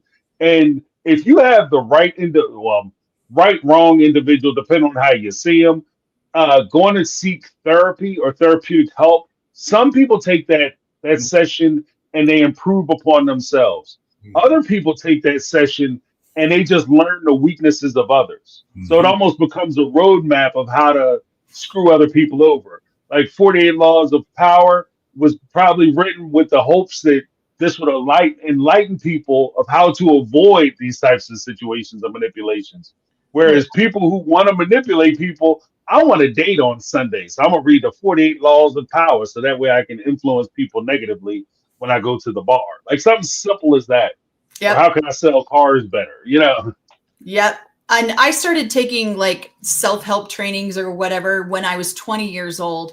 And it was what woke me up to, you know, even that world of knowing or learning yourself. Yep. And I've watched so many people come in and out of that circle of just learn. They come in, they pick up just enough tools to turn around and manipulate the people in their lives or, you know, do more damage than good because they don't know exactly what they're talking about, but they think they do. And so then they apply these concepts in the wrong or inappropriate situations. So it's just interesting. And when I went through my very first self-help training, 99% of the people in the room were all polygamous people. And I did not know that when I went there. I was like mortified. I was like, I'm not doing this class with these people. But I gained some lifelong friendships out of that. Even after I left the AUB, I still have some lifelong friendships because, you know, from the people who have decided to stay in the AUB. So, but yeah. Okay. Yeah. I think if you go in there with the intent of learning yourself and who you are and how do you better your life and become a better person, then yeah, you can find so much value in that kind of stuff. But if you go in there for nefarious reasons, then you can find that too. If you're going in to as a good solid priesthood leader and you're going to learn what I can do so I can pick out the flaws in each one of my wives and guide her to becoming a better person. Or if I'm the head wife who is very righteous, if I'm looking to see what the flaws are in the other wife so I can keep pointing them out to her, then you're probably not going to learn that much. So I know. I about literally almost threw something at the television the other day when Cody was like, because we've been talking about this for a while, that there's lists that these men give these polygamous women, right? We've been talking about this for a while, and people are like, there's no list. Yeah, there are. There absolutely are lists. And I actually went and talked to a bunch of people that I know about these lists. Well, then Cody gets up there and he's like, yeah, there. If you want to improve your relationship with me, don't you want to know? Like, don't you want a roadmap? I'm going to give you a roadmap on how to get there, and I'm going to start with all the things that you do that bother me. Mhm. What Right. did you just say? Right.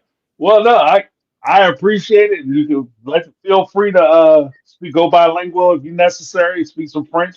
But I do think I appreciate the fact that he says, well, don't you want to tell him how to improve a relationship with me? Because that will be so helpful.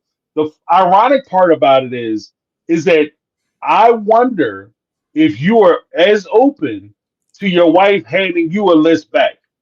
So when you hand her a list and she said, well, here's my list, does that list get crumpled up and filed in the, throw it away? Of course it does, because you're not interested in that, because ultimately, kind of what we had talked about before, you are the prize. So as Cody said in one of the tell-alls, it's not about a favorite, it's about earning my favor.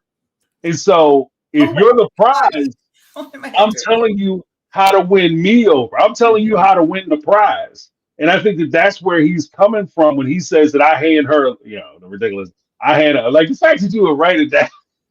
Well, the third thing on his list is you never hand a list to him. So she's already violated his list by trying to give a list to him. So Right. Don't hand me things. I'm opposed to that. That's my job, woman. Includes, now you're taking my job. Exactly. That includes children. Don't be trying to hand me them kids, them dirty diapers. That's funny. But we also have passing for normal, $5 super chat. Aren't we all? Sometimes barely passing for normal. It seems like some people in the LDS realize that they were lied to and leave religion, and others double down and go fundamental. So do you find that a lot? Like people either say, LDS isn't for me, or leave, or they say, you know what, the hell with it, I'm gonna go ahead and just go all the way. And I notice that a lot. I really do. And it goes the other direction too, that AUB people or polygamous people will leave and not know where to go. So they will go to the LDS church, or they will like completely fly off the handle and do not, and then they go to like hardcore lives. And so, I think the LDS church has become a transition for people to leave the AUB too, or polygamous lifestyle. They move into that's what we both did. We both joined the LDS church, and then we eventually left and have no religion. We don't practice a religion right now. And so, I think I think that statement is very true, that they realize that they have been lied to either by the leaders of the church about the true history of Mormonism, or they go and they completely leave altogether because they've lied. They feel so deceived. No. Deceived, right. Yeah. they either get What? Yeah, there's either a choice of, wait a minute, do we go hardcore to the founding teachings and Principles, right? Or is the whole thing a lie? And so, I got excommunicated, came into the LDS church, and then I was like, it's exactly the same thing without the polygamy, but same leadership, same shaming, organization, organization, right? Just a milder version, I guess, of it. And so I was like, I I've already seen what I don't want. This is exactly what it broke my mother's side of the family are all LDS. And so by me leaving again and not being a part of it really did break their hearts, which sucks. I love my family. I love the family that's part of the LDS. I love my family that's part of the AUB. I really do love my whole family. I just don't believe in the control I just don't believe in that stuff anymore. So I'm trying to kind of explain to people, hey, give these people a little bit of grace. They were raised in this from birth, and they are slowly learning how to step away from it. And out here in the big scary world with Gentiles, it's really safe. It's awesome. We get along with people. We're not going to hell. You're going to be okay out here in this big scary world. Right. It's not that scary. So Yeah, I can see that. But I think that, like, from my personal experience, I think that sometimes, not all the time, and certainly not with all religions, but sometimes organized religion has a way, if applied harshly or inappropriately, to pushing people out of faith. Because you're coming at people and you're creating these rules, doctrines, guidelines, and tenets that people are supposed to follow, and then you find out that you aren't practicing. You telling me to do all these things, but you're nowhere near that. Or you're telling me don't worry about money, but you're driving around in a limousine, and I'm barely got bus money. Money to get on the bus. Like, what? It's not fair. Something's going on. Or you paying for the church fund? Y'all didn't put a damn doorknob on that church. Like, so what are we doing? And that kind of thing. So I think that exists not only in the AUB or the LDS church, but I think that can exist in any faith. And it's really, on the shoulders of the leadership of those religions or those faiths or belief systems to try to create, more cohesive doctrine as well as how you live your life. Don't tell me you're a Christian or you're a Jew, Gentile, or Islam, Muslim, or whatever. Show me what it means in your faith, as opposed to you telling me what your faith is about. And illustrate it, live that example. And sometimes with some religions, you just don't see that example coming down from the leadership. Right. So, Right. it's absolutely the truth. The example is, if you sin, you can be forgiven, going through repentance and all of those things. That's what Christ died on the cross for us. Right.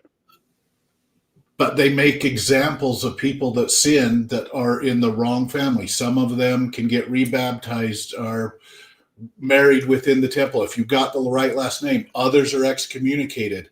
This is probably why Cody kept it a secret for 35 years that he had, and from 2 wives and from all of his children, what he did. Because if he doesn't tell, if he keeps that secret, he can just get pushed up through the ranks within the AUB. So how many people truly don't go through the repentance process because they're scared of the public shaming, the flogging, whatever it is. So they keep these secrets and usually rank up really, really nice and high within the community, because on the outside it looks great until later on in life when it all comes out. So yeah.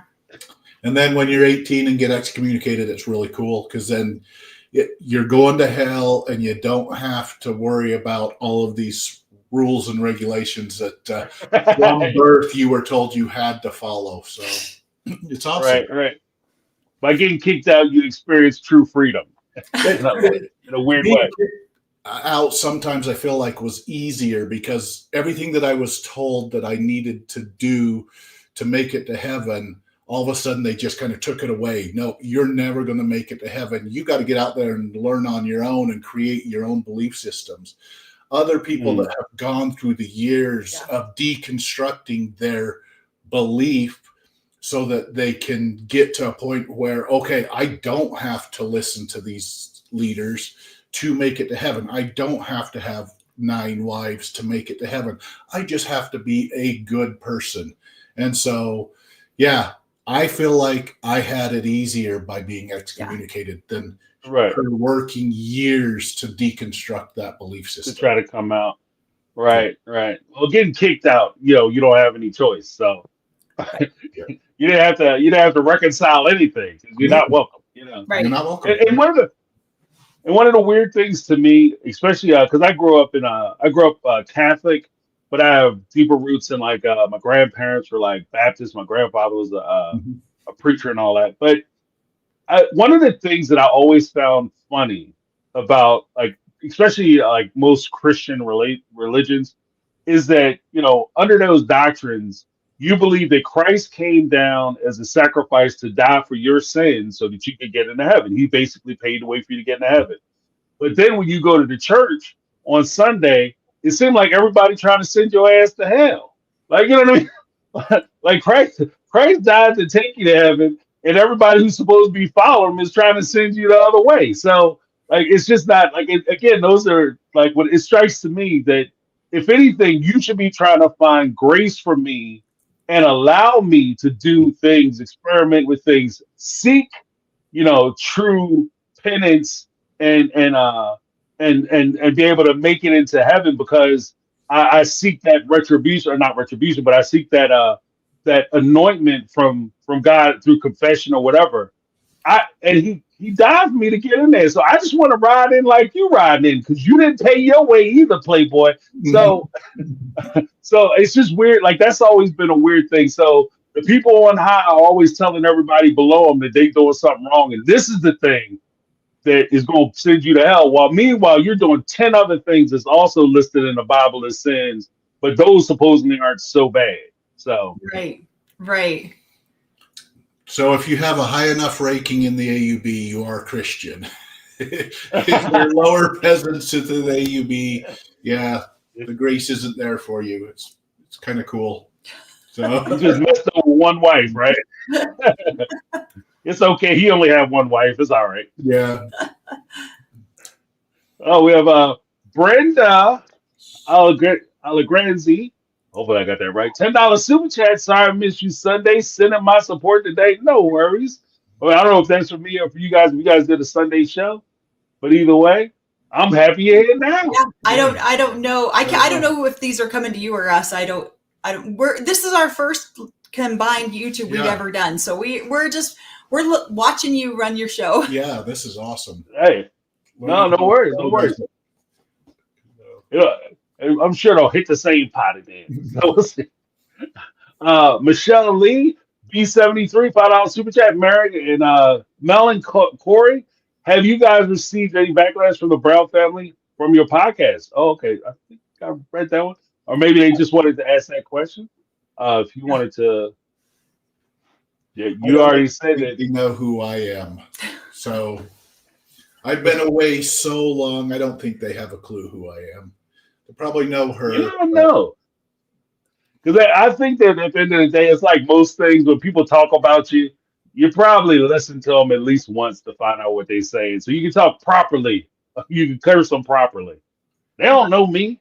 Yeah. Well, the funny part is I am the oldest brother or the oldest son of my mom's, but I've got another brother that's 2 underneath of me that is very charismatic, and he knows everybody in the AUB. So a lot of people in the AUB, and we look very similar. So a lot of the people in the AUB, when I show up somewhere, they're like, they call, oh, hey, Kyle, how are you doing? And they call me by my brother's name because they all know him. He's funny. He is very charismatic.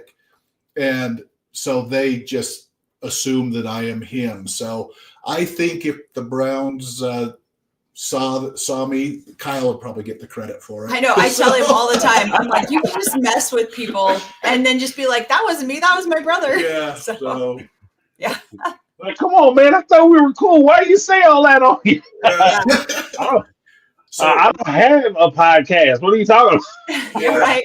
So if there is any feedback from the Browns, they're probably giving it to my brother. So So he's getting it. I So haven't obviously it heard wasn't that bad. 'Cause I'm sure he would have reached out to you. Like, you need to stop whatever it is you're doing. it. Yeah, no, Some we big haven't letters. we haven't received anything. Just so that a few of them listened to it, and a few of them, and like I said, Mary's reached out to me, and I've heard from a few, but nothing negative, nothing. I Okay. guess there was one thing I made a video about the list that husbands make, and one of the Brown kids have a podcast somewhere too, and they said that there was no such thing as lists, but I think that's probably the closest thing that we've had to any sort of. But then Cody just reiterated that there is lists on the very next episode. So They're yeah, roadmaps. He just wanted to they're called clarify roadmaps, yeah. to his But- Right. if I've heard anything, and I wouldn't even say that was negative, that's just something that they're not familiar with growing up in the way that they did. Because the Brown children, the older ones were merged into the AUB to some degree, but the younger ones aren't. Yeah. So they know nothing really about the Right. culture. They know nothing about, because they were removed from the state of Utah when they were so young. And so I think there's a lot of cultural things that happen that they're unaware of just because of that sheer fact that they just Right. weren't a part of it. Where I was fully immersed in it my entire life, all the way up until I left for good at 25. So, And I have younger Right. siblings that are, I think my youngest sibling's 22 years younger than me, raised by completely different parents than we were raised in. Wasn't necessarily raised within the cult. And to be honest, 39 kids all growing up in the same cult. And I think we counted, currently there are 3 of them that are still a part of the AUB.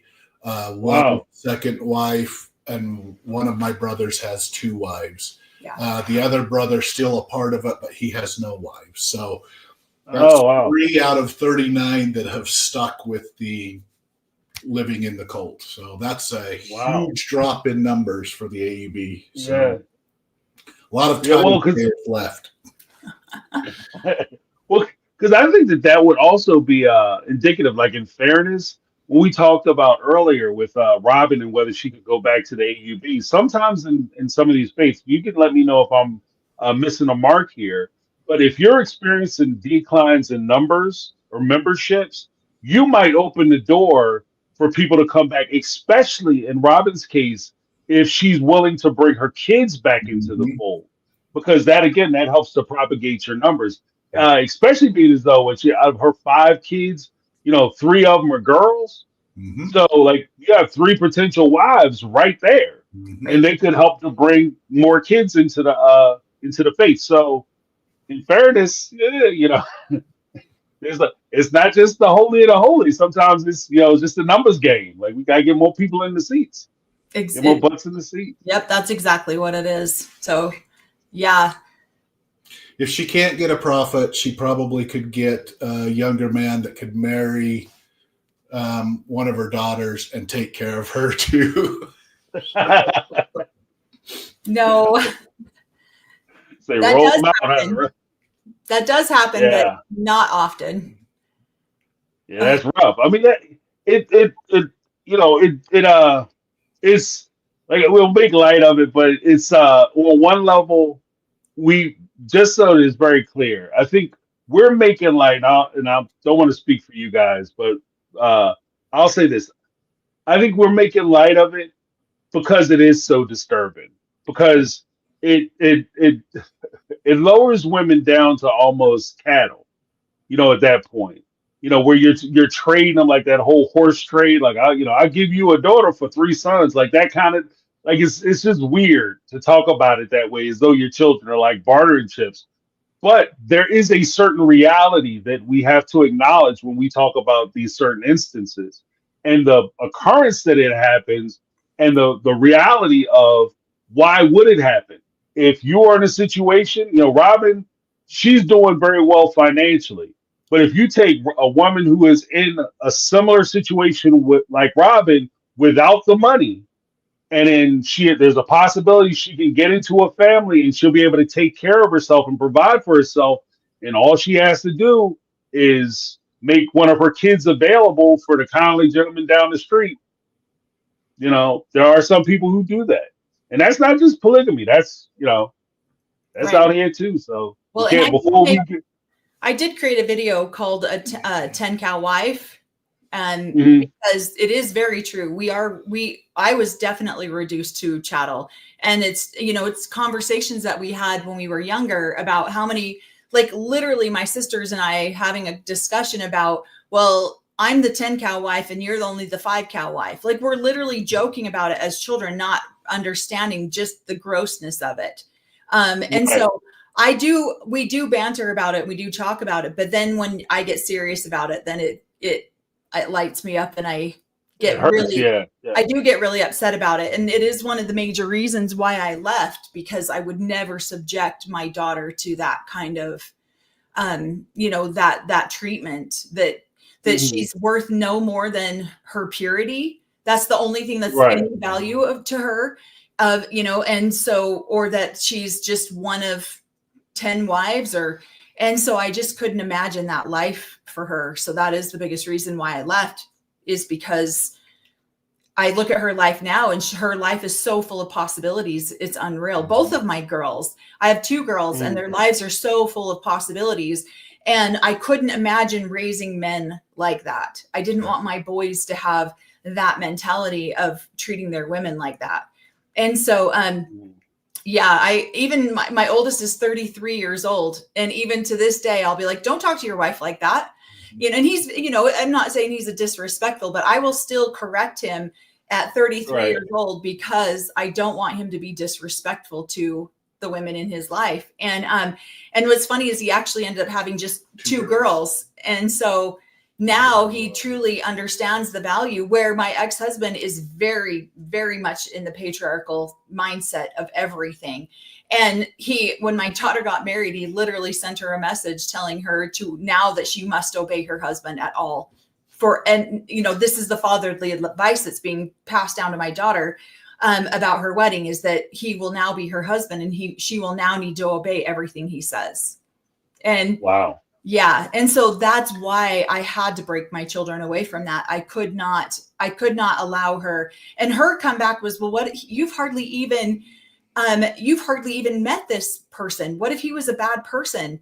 And the only advice you're going to give me from father to daughter is he's now your husband, so you must follow everything he says, when you don't even know him. So it doesn't matter if he's a good person or not. What matters is he's the head of the family and he's the priesthood holder. So therefore she must listen to him. So, and I told her, scratch all that bullshit garbage, throw it away. Don't listen to any of that. So, right. Yeah. They've raised some strong women. So we have amazing daughters. Yeah. No, that's awesome. But like, it's in a way it's heartbreaking, because I think that one of the reasons why I started the channel in the first place is from the influence of talking with my daughter. And that's always been a thing for me. Like, I've always found stronger women to be attractive. Yeah. My mom was a strong woman, very strong woman, my dad will tell you that too. But I think that when push comes down to shove, it's alarming to a point that you would essentially, the advice that is when you tell your daughter that this person is basically your boss, and this person, you follow his instructions, you do as you're told, you support his play. What you're telling her is that you don't matter. Like, what I mean, that's the side that I'm hearing. And that makes me very sad, from the respect of, you don't matter, and he doesn't have to do anything to earn your respect, earn your compassion, earn your love. He doesn't have to do any of that. He just has to somehow finagle you down the aisle. And once he gets you down the aisle and you exchange vows and paperwork, now all of a sudden he owns you. And I think that that's very sad. It also teaches them that they can't leave these situations to seek their own happiness, and demand that they have their own happiness as well as their own autonomy, right? And the control of their own future and what they plan on doing with themselves. Like, I've always said that one of the challenges that I think Cody ran into, because I do genuinely think that he wasn't as angry with the wives choosing not to be part of his life, but he was angry that they chose to leave. And I Mhm. think he was surprised that they left because even with Robin, her confusion as to I can't believe this worked out this way. I think the reason why she's surprised is because there was an understanding that they took them for granted. No matter how I treat you, no matter what I say to you, you're going to be here when I get here, and I'm gonna show up. You're going to have whatever I want ready, and I'm going to be able to walk out the door with it whenever I want. I watched them over at Mary's house, like I said about Mary going over to Robin's house, which is actually Cody's house. She knocks on the door, and while they were filming, she was very rarely let inside the house until she had that paycheck for the Coyote Pass. And come on in, get yourself something cool to drink. But up until that time, she couldn't get past the front door. But Yeah. when Cody went over to her house, every time Cody walked over to her house, and this is after them years, he never stayed with her in Arizona. Not once did he live in the same house with her. But when he goes over to her house, he'll walk into the house, not looking at the doorknob or doorbell or nothing, just walk right in. That's part of the expectation. Yep. And I've always said that if you're going to be in those type of relationships, you got to earn your days. Because every day that you're with somebody, every day I'm with my wife, I make a choice to be with my wife. And every day she's with me, despite who I am, she chooses to stay with me. I don't know why, but that's what she chooses to do. And I have to recognize that in every day I have to earn the right to play my position. And the second I stop, the minute, the day, or the week, the month, or the year, I stop earning my place, I will either be replaced or I'm gonna have to find a new place. Right. And I think that understanding is just, it's sad when you don't give your kids that empowerment.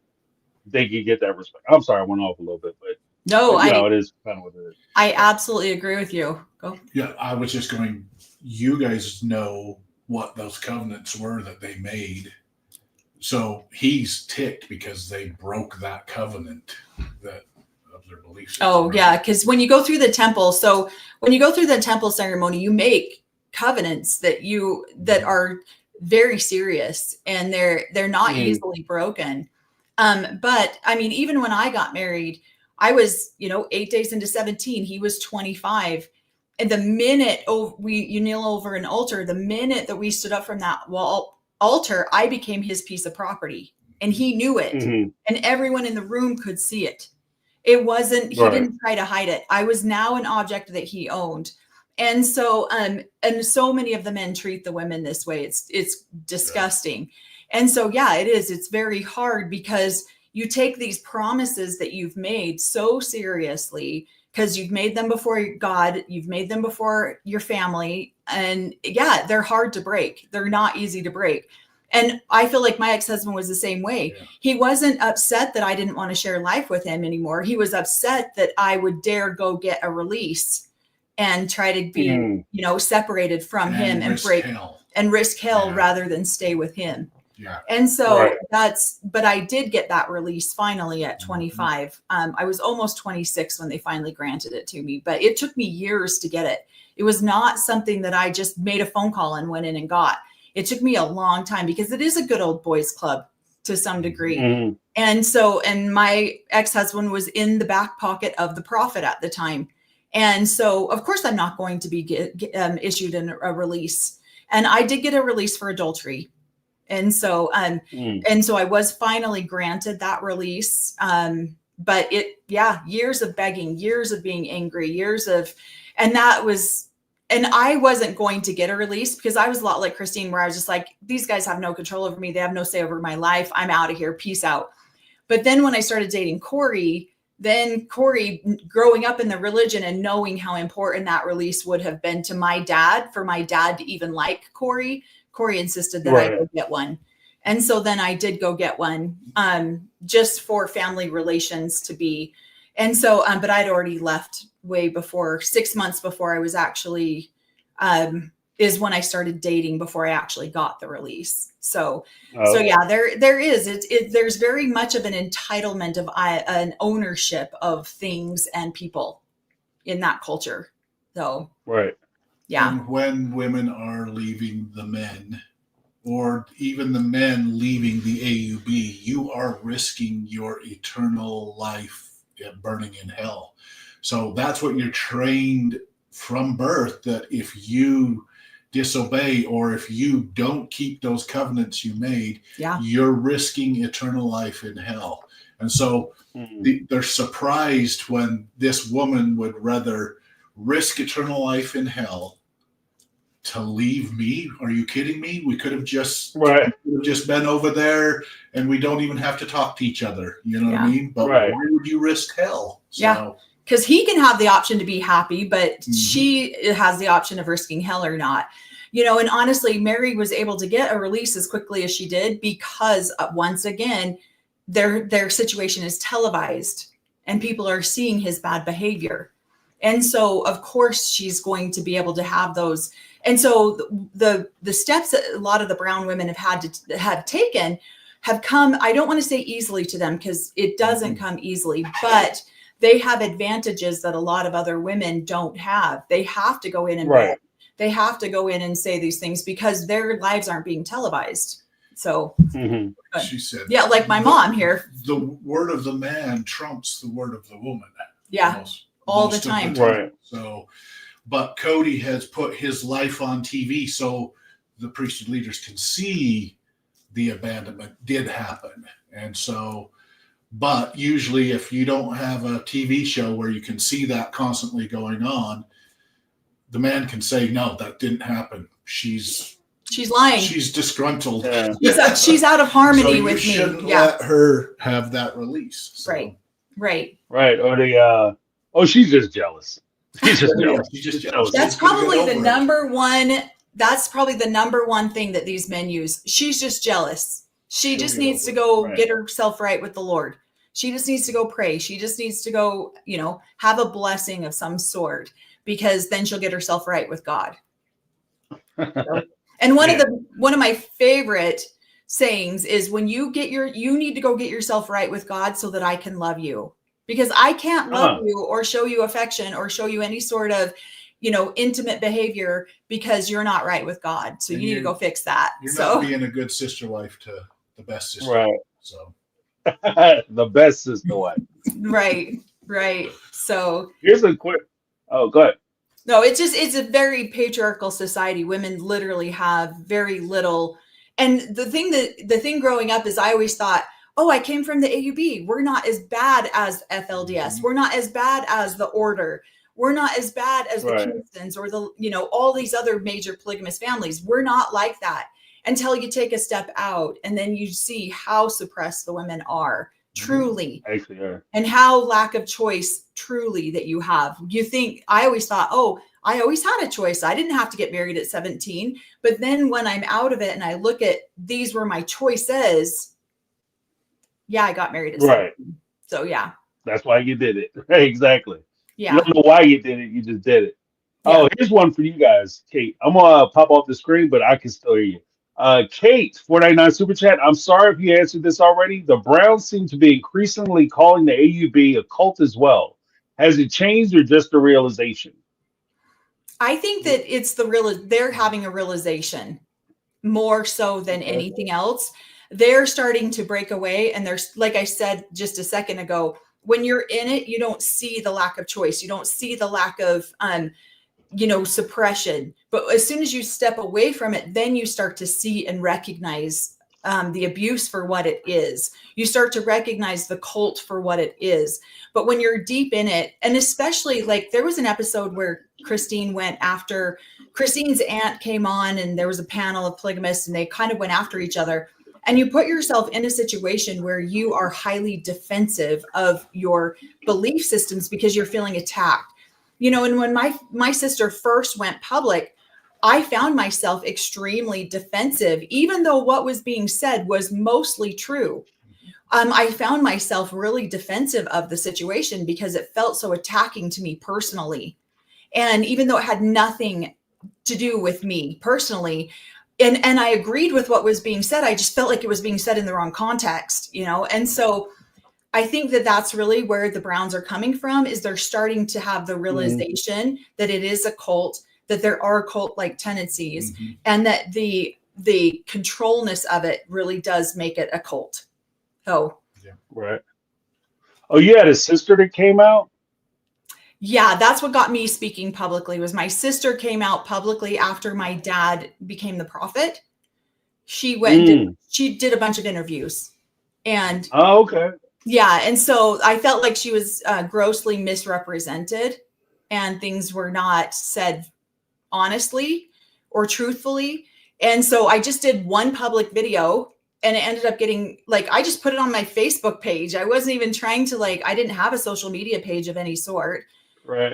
But I just put it on my Facebook page, and then it got thousands of views. And I didn't realize that it would have that kind of attention. And in my video, I said, who knows, maybe one day I'll start a podcast so that I can talk about these things honestly, and they don't have to be, you know, because right now they're sensationalized for clickbait, and you don't have to sensationalize it. The truth is gross enough. You don't have to make it sound worse. And so in that video, I said, maybe one day I'll start a podcast and start talking about it myself. So that's what got me even going on my podcast, was that when my sister came out and she did like a little media tour and went to a couple different venues and started talking to a bunch of different people. And so, yeah, that's when my dad called me and I created that initial video and said, we were absolutely raised in a cult. There's no question about that. But you don't have to sensationalize or basically lie about what happened, because the truth is hard enough. And that's when my dad called me and said, you will never use the word cult online again. And I was like, shit, now I have to make a podcast and use the word cult all the time. All the time, right? Yeah. Just because you said that, thanks, Dad. Yeah. Thanks for telling me I can't do it, because now I'm going to have to do it. So she was walking around the house for like 3 hours going cult, cult, cult, cult, cult, disobeying. Culty. Yeah. I'll say it if I want to. Yeah. So that's even to your my podcast came about. So okay. I mean, that makes sense though, because in fairness, I think that sometimes, I'm not sure which creator you're speaking of, but sometimes in an effort to try to bring awareness to a thing, you feel like you have to kind of put your thumb on the scale. But the problem with that is that as much attention as you may bring to an issue, once it's discovered, kind of what we were talking about with people losing faith in religion, once it's discovered that you were being disingenuous or dishonest about your observations with regard to this particular organization, then it calls into question, well, how bad is it really? Yeah. And it becomes a disservice, because you discredit everybody else who's trying to give their stories, because they just say, oh, they're just tagging on with that bull stuff that other person was saying. Yeah. So it actually becomes you reverse yourself. In other words, like for those who play Uno. Yeah. And my sister will eventually come on and do an interview with me too. We'll talk about it. She's been asking me to do it for a while. But I originally only released 5 episodes of my podcast before, and then my brother passed away, and there was just like there was just a lot of stuff going on. And so I didn't actually get to it. And then my kids asked me to start a TikTok. So they're like, Mom, you don't have to commit to doing a 30-minute or, hour-long podcast. You can just make short little clips. And so that's kind of what happened. Is I started the podcast, started getting some followings, made a video about, and then I was having so many people from the AUB reach out to me, please make comments on Sister Wives. And I'm like, oh, I don't want to. I mean, I don't even watch the show. Like 90% of the people that we know from the AUB don't watch the show because it doesn't feel real. A lot of it is made for TV. And so everyone watched the first season, of course, because it was like, what the heck is happening? So everyone watched the first season, and then it fell off. And I don't really know anyone who watches it. So finally I was just like, really? I have fine. I guess I'll watch it. Then I see this preview and I just blow up. I'm like, this man's lost his damn mind. And so, so that's kind of how we evolved into even speaking about it at all. So, but we will go back to eventually, we will be going back to our experiences growing up in the AUB and how we met. Yeah. Mm-hmm. And we'll go through and so our podcast will start being more about what we're just kind of talking about the Sister Wives and recapping it while the season's here. And then once the season's gone, we'll start to do more of our own stories, our own examples of what it's like. And, you know, it's funny. Somebody said, you're not even a prophet's daughter. Your dad just barely became the prophet. I'm like, so he's still a prophet, damn it. So, but yeah. So I think it's funny that people have wanted to call into question my credibility on anything. It's hilarious to me, but I'm like, no, please, if you want this experience, you take it and you talk about it. Cause it was kind of a hard experience growing up. But yeah, I was married in the AUB and divorced in the AUB. And then, you know, and Corey wasn't. Corey was a compound kid. I wasn't. So we just have so many different ways that we can talk about. Different perspectives of it. Well, I think it's interesting, though, that somebody will criticize, like, well, your dad wasn't even a prophet for that long. Well, I'm sorry. How long was your dad a prophet? You're not really a prophet's daughter. It's a weird criticism. I know. Yeah. I laughed so hard. But he did become on the leadership when I was 19 years old. And so it was definitely, that was hard when he became on the leadership. That's when I started questioning everything and went, whoa, back this up. How the hell is my dad on the leadership? And so that's really when I started questioning. And then I left for the first time when I was 22, because I was just like, I can't do this anymore. But then I ended up going back because I ended up having a situation with a baby that was sick. And I thought God was, my husband was now hiring prostitutes. My baby was sick. I was like, what am I doing? Like, not this husband, my ex-husband. And so whoa, no, not this one. And so my ex-husband was doing all of these things. And I was like, what? I thought God was punishing me for leaving. And so I did go back for another 2 years. And then I finally left at 25. Because I think that if you guys want to come back over, we can have that conversation. But I think that that's an interesting conversation as well, like the recidivism and the return of why people choose to go back once they get out. And because we talked already, kind of we talked on it, but we discussed how difficult it is to break free in the first place. But then once you're out, why do you decide to go back? How do you decide to go back? And it's just understanding that sometimes situations and circumstances, in addition to like in just the mere description you gave just now, I can pick out at least 3 or 4 reasons why you may have chose to go back. One, you said that it was your child got sick, so it's a stability issue. There's a security issue. There's also the point where you can look at it and say there's a financial aspect, making sure that your child has the finances there to be able to take care of them. Your husband is your ex-husband, not Corey, but the other dude, the other gentleman, is out doing freaky leaks with the local ladies of the evening.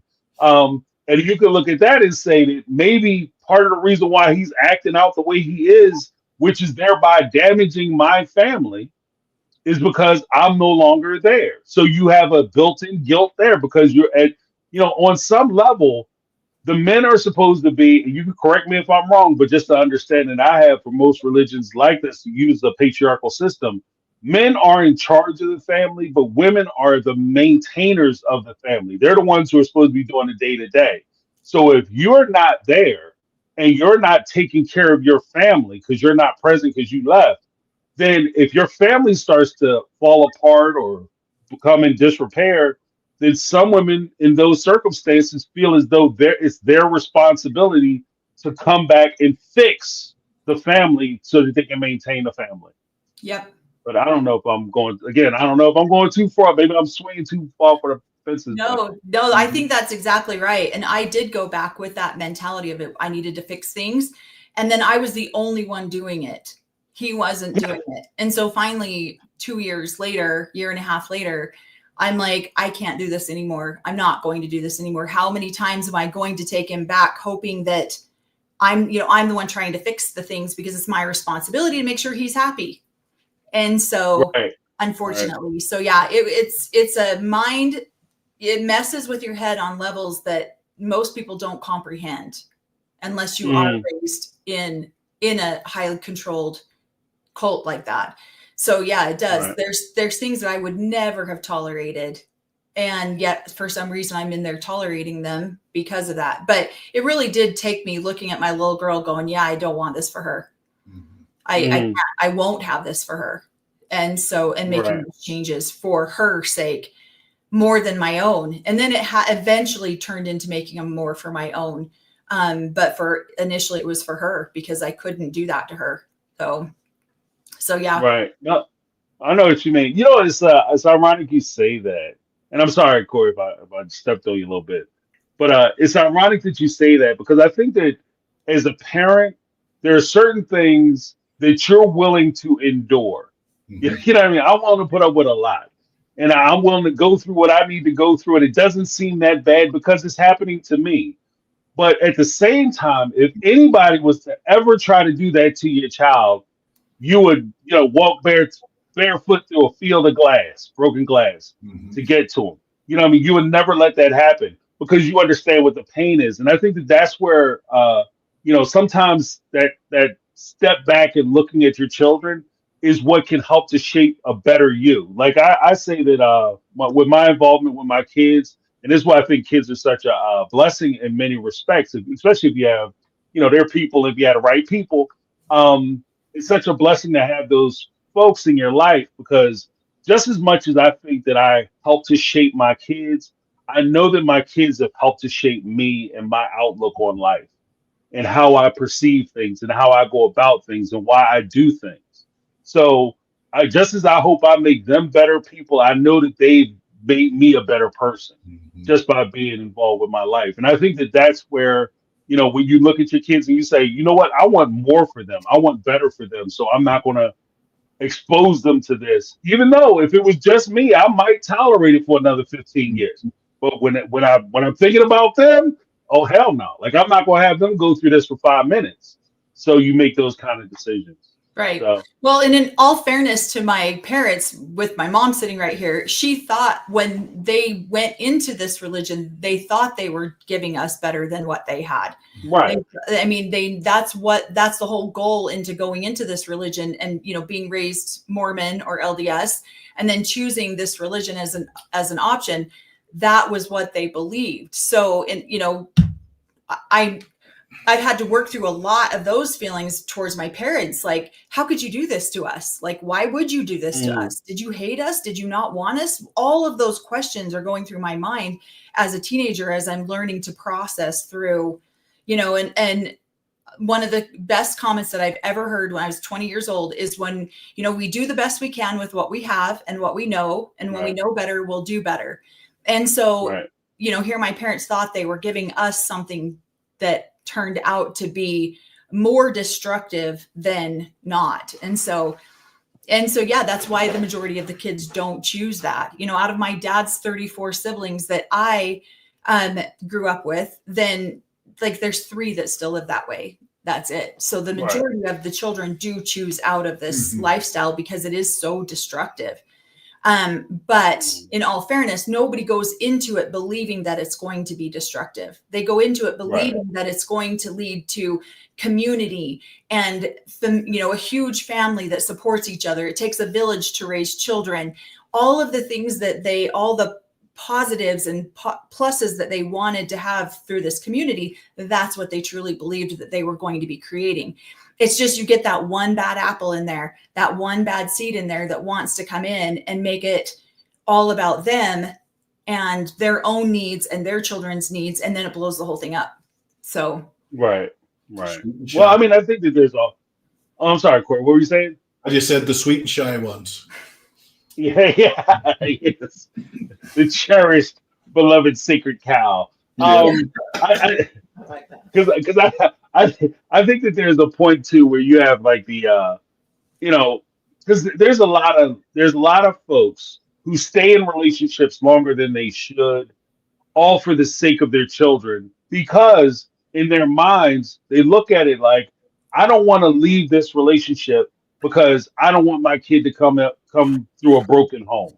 So I'll stay in a relationship. And no matter how bad it is, it can't be any worse than if I go out and try to make it on my own. Because again, I understand that there's financial challenges and obstacles that can prevent people from leaving. Not everybody has access to, well, if I'm walk out here and start my own business, not everybody has that opportunity.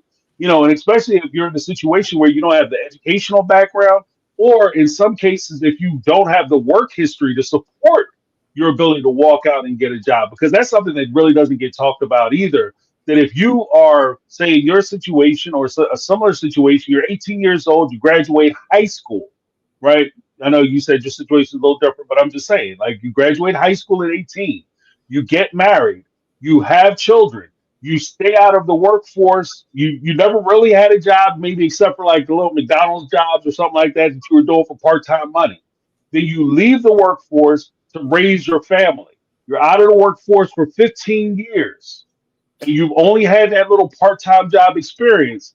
Then at the humble age of what, let's say you're 20, 35 years old, all of a sudden you and your husband get divorced and you have to go get a job. With what experience? You have zero work experience, you don't have an education, so and you don't have anything to really give them. So you're coming into like entry level money at an entry level position, and you already have a family to take care of. Yeah. And sometimes that hindrance can be what keeps you in that making those decisions. There's a lot of reasons why people decide to stay in situations that may be hard or may Right. be difficult, and other people look at it like, I don't know why you stayed so long, because you don't understand my situation. That's why I stayed so long. Yeah. And for me, it was really hard to make the decision because I didn't want to raise my children without a father. I didn't want them to I didn't want them to be raised in a single home. And so that was really hard part for me. And my ex-husband was not shy about it. He was like, go ahead and try to leave me. I dare you. How are you going to feed these children? How are you going to support these kids? And he was so adamantly against financially supporting me in any way. He actually became the #2 person in the state of Utah for back owed child support because he refused to give me or help me in any way, shape, or form because he didn't want to contribute to me leaving him. And by financially supporting me in any way, that would be contributing to my ability to leave him. And so that's why I had to work 3 jobs for a while in order to even just keep a roof over my kids' heads. And so, but he was blatant about it. He would blatantly say that, I dare you to try to leave me. How are you going to feed yourself? How are you going to feed these kids? I'm like, you would really do that to your own children just to get back at me for leaving? And he did. And he did it for years and years and years. He went to jail a lot. I was not a nice ex-wife, and I would take him to court and I would force the situation, and he would go to jail. He went to jail quite a few times, but he would rather go to jail than give me the ability to leave him. So yeah. And I mean, that's a whole other podcast in and of itself, but that just tells you how much these men will cling on to that idea of controlling this woman and what she can and can't do. And so, it was not an easy situation. And then poor Corey was a trooper. Corey dealt with that man for years. And Corey is just a nice guy, but yeah, we'll see how David does with, Cody. Cause I'm not sure that David and David reminds me so much of Corey in a lot of ways in his very mild nature. But we'll see how well that turns over. Cause I don't know how Corey dealt with that man. It's because I love the kids, and I really do love each one of the kids. And I wanted them to know that if you're, call out their biological dad as crap, we as kids go, well, does that mean half of me? That I'm half of who that person is? Am I a piece of crap? Do I have the same? And I didn't want that. I wanted those kids to know they're amazing human beings. I loved them. And they missed, they wanted to hang out and do, because he could be fun.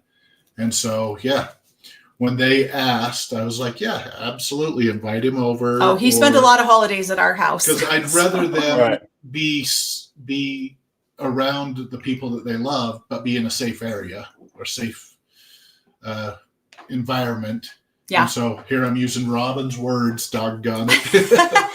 But I just wanted them to be hanging around. And so I love the kids, so I'd do anything for them. So. Right. Well, because first thing I'll say, Corey, you're married to a very famous lady. She's the daughter of the prophet, and she's the #2 with a bullet on behind back child support. So you know, famous people. That's what I'm saying.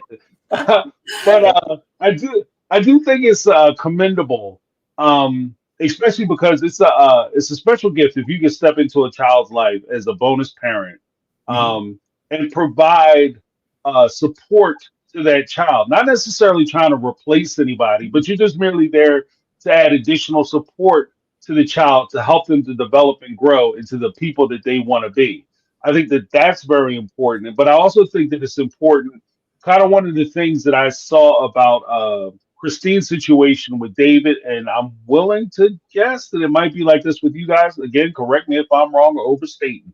But one of the things that I like about David's situation with Christine is that it seems as though he's not, when he says you go out and you take care of getting that business or whatever, it's not from a place of, okay, that's on you and that's your thing, but it's more from a place of love and support where he's saying, I understand that you may feel like you can't, that you don't feel like you're worthy and you feel like you're unable, or it's just not for you. But I'm here to support you and tell you that you can do it. You Mhm. are worthy, you are able, and you are capable. And Yeah. I'm going to be here to cheer you on, and if necessary, I'll provide you the support, whether it's through me getting in there, working with you, or me just stand on the sidelines and telling you that you can do it when you feel frustrated. I think that that's important because, especially as you look for a partner, I kind of said this on Sunday, as you look for a partner, you want somebody who's going to help to build you up Right. and somebody who's going to help to push you along and push you forward. And if you have kids, you want somebody who's going to help your kids do the same thing. And at the same time, as a stepfather or as a bonus father, you want that other man to take responsibility for the lives that he's helped to create, as well as the extra component of these kids are also relying on you because you're their father at the end of the day. I can step in and I can help out, but when push comes down to shove and they look out, they're doing a presentation at school, or if they're singing their heart out, and they the tree at the play, they look out there and they want to see their parents. Yeah. They want to see everybody who's in their life, whether it's the bonus parent, the natural mom, bio dad. The more people that can come out and support those children, the better off those kids are. Yeah. So when people say that Mel, you were saying that you were taking them to child support. Sometimes it's not about the money. Right. It's not about just getting the child. Sometimes it is about the money. It's not kidding each other. But sometimes it's not about just the financial aspect, but it's also the responsibility aspect of I need you to step up and be the person that you ironically promised that you would be. I know it wasn't a sacred covenant, but you promised that when you made this child with me that you would step in and be that parent for this child. And that's all I'm asking you to do. And sometimes you have to take them to court to remind them of that agreement. Yeah. So Then I can honestly say I don't think we've been divorced for a little over 25 years. I don't think he ever came to one single performance of our kids at all. Where Corey's like showing up when I was even unaware that he was even at the school. And then so it was really great to have Corey step in and help with that. And that's why when we watched Sister Wives, it breaks our heart because we understand from that child's perspective what that we've said on all of our videos, the children are the collateral damage in this situation, whether they're adults or whether they're not adults, they're still their children and they still put their parents in a God file that matters.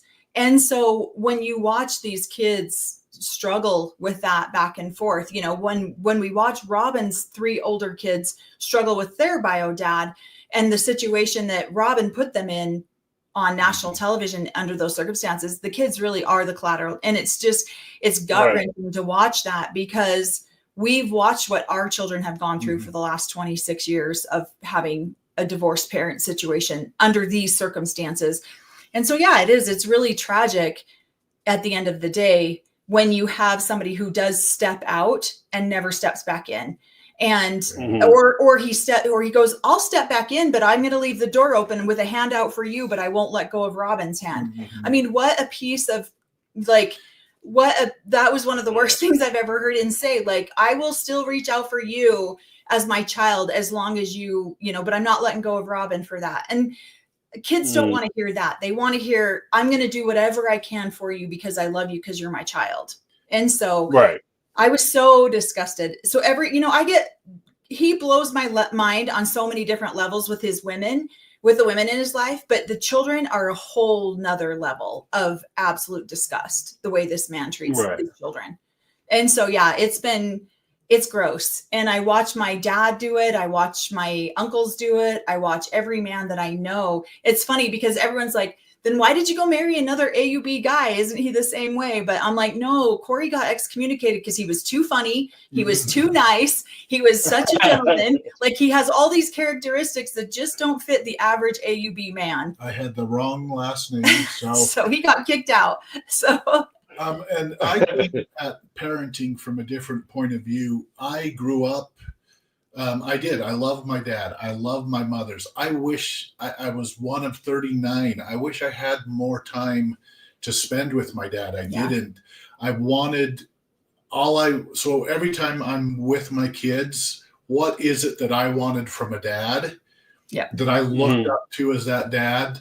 And so I try to take that and pass it on to my kids. I'm proud of you guys, man.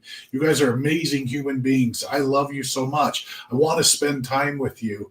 And so I took what I was looking for as a little kid in a polygamous situation and turned around and tried to be that father that I wish I had more of when I was growing up. So I got to spend some time with my dad. He did tell me he was proud of me, but it was so little, especially in my teenage years when I felt like I needed it the most. But I had an amazing older brother that stepped in to that role for me and was a good man to me as a teenager. So. Yeah. Sorry, choking up a bit. Get Corey choked up about our kids. So. Well, I think that is also a mirror reflection of kind of like you do what you learn to do, and you learn to. There's an aspect where you can say to your brother that you learn to do that because of his good example. So it allowed you the freedom of expression to be able to step into that role to be that for somebody else's kids. The same way your brother was there for you, you were able to be there for Melanie's kids and do that for Melanie's kids. So I think that that's commendable. I also think that, when push comes down to shove, it sounds like a hero story. Like there's an old writers thing that said basically the hero and the villain basically have the same origin story. The only real substantive difference is usually the hero and the villain both lose something, sometimes orphaned or whatever the case may be. But it's not the fact that they lost. It's what they do with that loss that turns them either into a hero's arc or a villain's arc. So if you use that pain to go out and hurt other people because you've been hurt, you're a villain. Whereas if you use that pain to say, you know what, I've learned a lesson and I don't want anybody else to go through what I've gone through, and you try to do the right thing by other people, then that puts you on the arc of the hero. So I think that that's something that can also be learned by watching what happened in the show. Because as you guys said, between the two of you and your families, your siblings, you guys have 70 people who are 70 people who are part of the AUB, and only 6 are still there. Like that says a lot. Or even as we watch the kids and you hear about you have questionable parenting from Cody, and you see how amazing some of these kids are with their kids, and you say, well, where did they get it from? Did they get it from their mom, or did they get it from their mom in addition to, I want to be the kind of parent that I wish I had when I was little. I want to do for my kids the things that weren't done for me. So I want to make sure that they have those opportunities. So I think that there's a lot there. Yeah. Well, right on. Plus, let's just... those 3 kids were amazing, and I just didn't see why he didn't see how awesome those kids were. They have a great sense of humor. So they get it from me. Right. So you're pulling from Mel's side. But the craziest part about it is in some of these situations, and then, again, not just in polygamy, but just in some situations, relationships in general, you'll have people who are so angry with their former paramour that they just take it out on the kids. Yeah. Like they're so mad with their ex that they refuse to be a part of the kid's life because they know in a crazy way by me not being present for my kids hurts my ex, and it makes them feel a certain kind of way. Right. Yeah. You Right. And that's why, we talked about on this last episode of Sister Wives, that we talked about how Christine is recreating that foundation for the children because they had that family dynamic that is now gone. It's broken up. They can't go to Cody and Robin's house and have the same love and affection or foundation that they had when they were with their moms. And so, Or safety. or safety. Yeah. know. And so when you watch Christine recreating some of this with David, I think it's amazing to watch the dynamics that they bring to the show for that reason, because David is just, he's holding one of McKelty's twins, like it's no big deal. He knows exactly what he's doing. And so he's coming in and he's loving these children as much or more than they've ever been loved. And so him and Christine are creating this solid. And it makes me sad to see that Cody on his couch interviews criticizes her for that, because he has FOMO, because he has a fear of missing out on these events. Instead of being grateful that their children now have a safe place to land and they're all being loved, he's feeling sad about his missing out on it. And it just shows the level of selfishness that some of these men have, when it's like, it's not about his kids. It's not about his kids finding a safe place where, hey, we love each other. Like, even though my mom's left my dad, I communicate with all my siblings from all of my different mothers, and we all communicate. When we have a party, we all get together. When we do our family is very similarly dynamic as the Browns in that regard. You can't, we used to joke growing up that you couldn't tell which sibling belonged to which mother, because we were all so interactive. All in together. Yeah. And so that has that's been really sad for us when we've watched the show, that Cody's made it about himself and not about where his children are. This show has damaged his children. There's no question about it. Oh. No, I agree. I think that there's also a weird part where Cody talks about the kids or whatever, but he never refers to the relationships as the relationships with him, and even how they interact with each other, what they mean to each other. But usually it's a pithy response that he's missing out on. Like, I miss going out and jumping in the middle of the crowd, having a bunch of people surrounding me. I miss going places and being able to take a whole place over because there's like 20 or 30 of us showing up for dinner. Yeah. And we're able to brag about, I have all this, this is all my family and I own all these people. But it's never, I miss these individual relationships with my son, my daughter. I miss having this conversation or the quirky things, because everybody has that thing.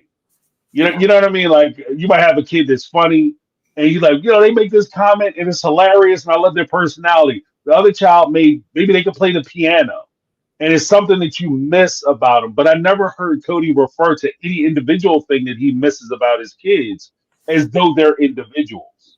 Right. So it's always how they play into his situation and what they mean to him. And so that's always been a weird sticking point for me. He did say on last week's episode that he missed the love of his children.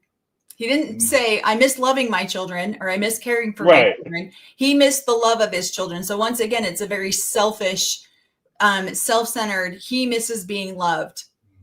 And so, it's so hard to watch him without just wanting to ring. Like, I literally would love to see him in person one time and just be like, what are you doing? I know Corey's like, I never want that to happen. Melanie will rip him off. I'm like, I probably would if I saw him in person.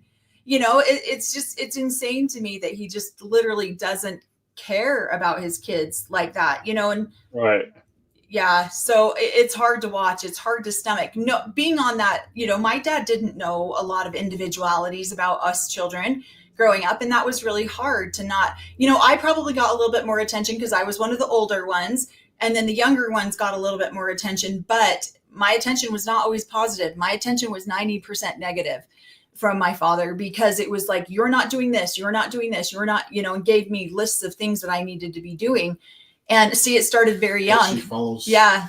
Yeah. And so, it's definitely it's hard to watch it's hard to watch the way he treats his children, for sure. So you grow up giving you list training. Yeah. to get love from your parents, and then you grow up a list to get love from your husband. Yeah. From your husband. Yeah. Well, she said she was getting list training, like he was, running her through the paces. So Right. dad was giving her lists and then preparing you for when you get married, you get lists, and then I don't know. I guess when you get to heaven, you get more lists. Like, Yeah. Right. You're constantly in work. right. So when you get to the pearly gates, and you have to give him the secret name, and then he'll be like, "Well, here's your list." So true. Got my report card. All Oh, we have yeah, right. And I'll check it twice. I swear I will. Call me Santa Claus. DS $10 super chat. Cody proved that you can't bring 19th century polygamy in the 21st century. Cody's strategy moving to Vegas was fatally flawed. Isolation is necessary for patriarchy-based polygamy to succeed. Oh, okay. I would agree. Good. I agree with that. And that's why I say a lot right now is really hard because we all have cell phones. We all have the internet at the palm of our hands. When you have less information to make your decisions with, your choices are limited too. So you will make the right choices with the information that with the dogma or the information you're given and you received. And so, yeah, I absolutely believe that. I believe it was the move to Vegas is really what ultimately ended his family. If he would have stayed here with Robin, unfortunately, all those women would have probably stayed married with him all the way to the end. I mean, look at my mom, 52 years. And so they would have stayed married to him all the way to the end and been miserable and unhappy and watched all the bullshit that he did to them. And they would have done it because they didn't have options or choices. And now that we have options and choices more, because we all have the internet typically in the palm of our hands, one of the biggest teachings in the AUB is not to have social media, not to have these types of things, because when we educate, then we make different choices. So, right. Lucifer comes through a lot of teachings that are anti-church, and you should always be reading the Book of Mormon and the Bible to get your truth, listening to your leaders. And if you're looking outside of that, you can be tricked. But when you do look outside, it's like, oh, wait a minute, are we being tricked here or tricked over there? Yeah, where's the trick at? And so then you start asking questions, and if you get too deep, too many questions, then you're like, okay, you're no longer worthy. You're out of here. So you get excommunicated. Yeah. Then you get nefarious revelation and you get excommunicated. Yeah. So that's what Corey's dad was excommunicated for. Oh, yeah. Oh, wow. You think it was a meeting where they were like, he knows too much. Yep, exactly. Exactly. Gotta get rid of him. He's asking the right questions. Yeah, exactly. He's gonna mess around and figure it out. But I do think that there's because also in addition to like there being you having outside sources and information, I think that one of the big bonuses of them moving to Vegas, especially for the kids, is that they didn't have a branch of the AUB in Las Vegas at the time. So it wasn't as though they could be surrounded by that community. And like you said, with Utah, by staying in Utah, if you decide to leave, one of the break systems that would be implemented at that point would be the community that you're a part of. Because from that respect, when you leave that husband, you could very well be ostracized from the community. So you could have, like, you leave the husband, you said the husband is in charge of the family and everything flows through the husband. If you leave your husband and your husband is friends with Charles, who's the husband of your best friend, Charles tell his wife that you can't hang out with her anymore. Yep. She's no longer accessible to you. So you wind up getting shunned not only by your family, but you get shunned by your community, and it takes away your support system. So like the whole moving to Vegas thing for the Brown family was a huge bonus for the children and for the wives, because it was a pathway to freedom that doesn't necessarily present itself to people who are still within the community, not necessarily just in the marriages, but within the community, within the church. Absolutely. So. Yep. Absolutely. I was the first one to leave out of about 350 grandchildren. And I was the first one to get married. Wait, hold on. Yeah. 350 grandchildren. That was the last count. I'm sure there's more since then. I was looking at my mom for confirmation, but yeah. Ow. Yeah. And no one had ever gotten married in the polygamous group and then left. And so when I left, it was really hard because I was the first one to do it. And my grandma was horrible to me. She was really mean to me. And she had just married the prophet like a month before I got married. Before you left? So we'd gotten married right around the same time. And then, yeah, when I left, she was so disappointed in me. And for years after, if I would go to any events that had a lot of AUB people there, I felt awkward with Corey because everyone there knew me as my ex-husband's wife. They didn't know me as Corey's wife or Corey as my husband, because I was always referred to as his wife, as my ex-husband's wife. And so that was a hard adjustment because, I now opened a gateway for other kids to leave. And how dare I do that for other people to be able to leave? So it was a hard adjustment for sure. And where you're in Vegas and you don't have that community destruction for me, it's very destructive. Like you can either have a community support or community destruction. And yeah, when you leave, people around you are advised. We were all advised when Christine's mom left the AUB. I remember being advised that we couldn't talk to her. Do you remember that? Yeah, I remember being advised because she had evil spirits that possessed her, so we could no longer talk to her. Right. Well, they didn't want you to hear the truth. Yeah. That's why the first year of our marriage was a little tough, because until we had a daughter together, I had to go by his name, her ex-husband's name. So I got to start using my name once we had a daughter together. No, that's not true. Then the seal is officially broken, right? Did you hold your daughter up like on the Lion King? Like, I've done it. They're mine. Right, they're mine now. But because it's actually a sad situation too. Because even talking like I heard you mention talking earlier about Christine's aunt, and when they went down to Lehigh, and they had the whole conversation at UNLV, and they were talking. And how Christine had went against Kristen, I think that's her mom's name, our aunt's name, at the time, and even her mom's situation with not being able to go to the wedding, being excluded. I think that there's a huge power in that. Like just to keep that in mind and keep pressure on that whole point is that for you to be able to cut people off of their entire world, because essentially that's what you're doing. You're cutting them off from their world. And you're telling them, like, you have to stay in this situation, or you can no longer associate with anybody whom you used to talk to.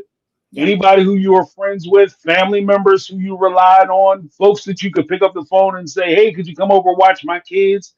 Those people are no longer available to you. So essentially what you're doing is you're cutting the legs out from under those folks who choose to leave. And I would even go a step further in saying that when Mary had the whole catfish incident and there was a possibility that she could leave, I've always said that one of the things that Mary's leaving represented was an example, because when she left and it didn't work out and she had to stay around, then that was a lesson to all the other women who are in the family that if you leave, this could be you. What you'll realize is when you go out into the world, you're going to be tricked and deceived. You're going to hear lies and everybody's going to fool you. And you're going to discover that it's no better out there than it is right here where it's safe. Yeah. And whether you're happy or not, you have to appreciate the fact that you're safe. So from that respect, I think that it had the boomerang effect. Whereas when Christine left, all of a sudden she leaves, she gets a boyfriend, her life is going pretty good, she's happy, she's feeling young, she's, looks like she, reversed the time, reverse clock on her face like in 10 years, and all of a sudden she's looking young and she losing weight because she dropped that 190 pounds worth of dead weight. Mm-hmm. Yeah. And she's living that good life. And all of a sudden everybody else like, oh, well, leaving ain't that bad. Yep. Come on in, the water's great. So there's both sides of that where they try to prevent you from leaving by creating bad examples and bad experiences for the people who are so fortunate enough to depart. Yeah. Yep. And I would just add to that, it's not only your world that is changing, it's in their teachings, it's your salvation.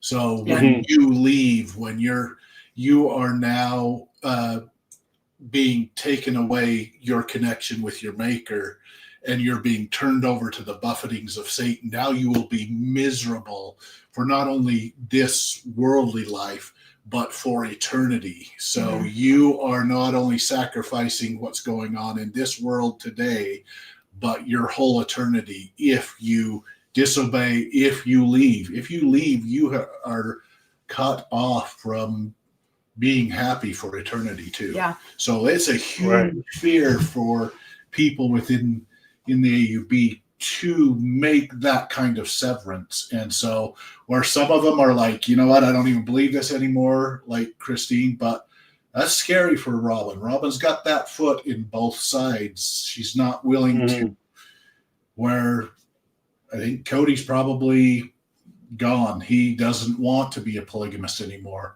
And that's scaring her too. All of a sudden, this lightning bolt husband is not as safe as she thought he was. So, Right. No, it's scary. He's not lightning bolt. He's not lightning bolt. He's static electricity. I know. We laugh about that all the time. And then I got my lightning bolt. I was like, she says it so flippantly, like it's, I just thought that was silly. Here's the thing. Yeah. It's a very I don't know what's the polite euphemism. It's a very pithy way to look at it, I guess. In a way, it's to be very real about it. It's a very juvenile way to look at a lot of the relationships. Yeah. You know, it's kind of weird. Like maybe it's just me being jaded. I'll even say it that way.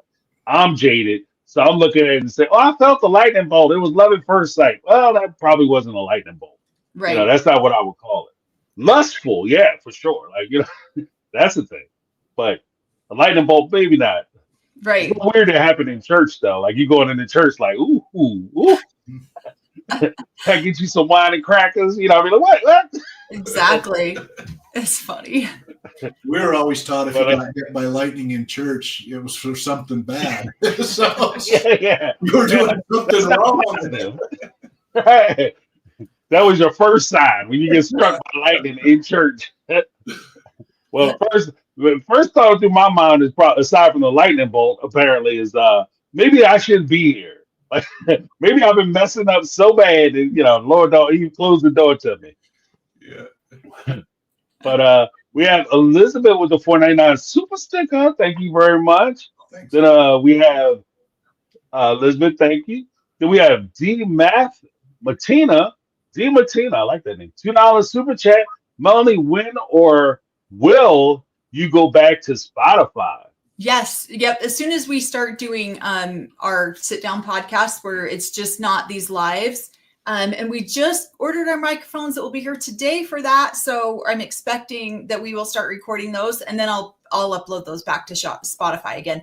Although the last episode that I tried to upload to Spotify, it didn't upload. So I have an extra one on my YouTube channel that didn't, Spotify for some reason, it just didn't upload to it. But yeah, we will be here pretty quickly. We've just had we've had an audio issue since we started doing this, and it has been a struggle for us.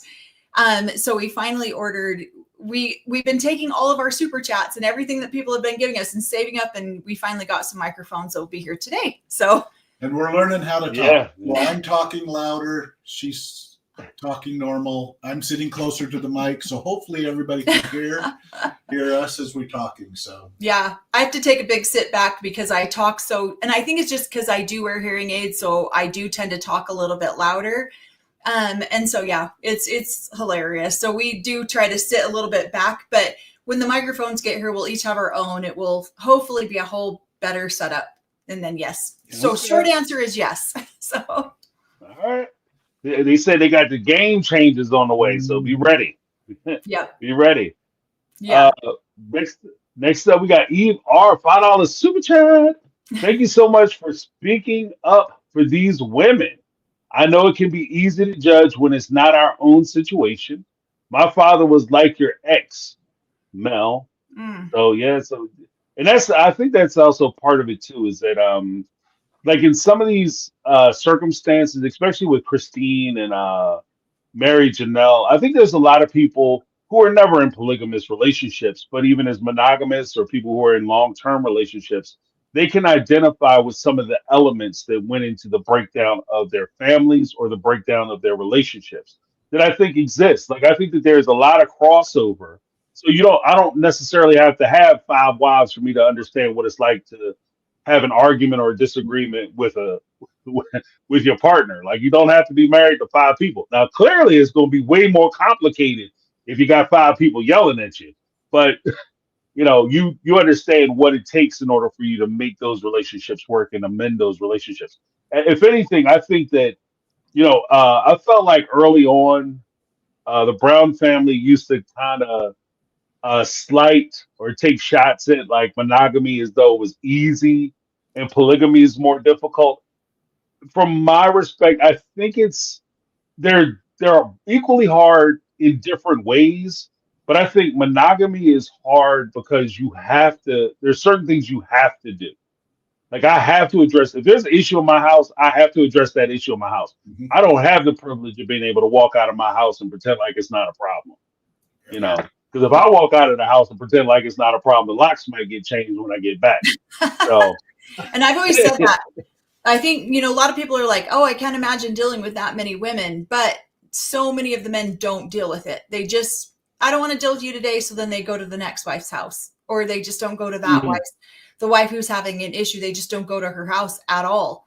And yeah, so it's a culture that really allows men to avoid being accountable for anything, and women to some degree, because anything can happen in the house while the dad's gone. And then when he comes back, he's like, wait a second, I didn't agree to this. What's happening?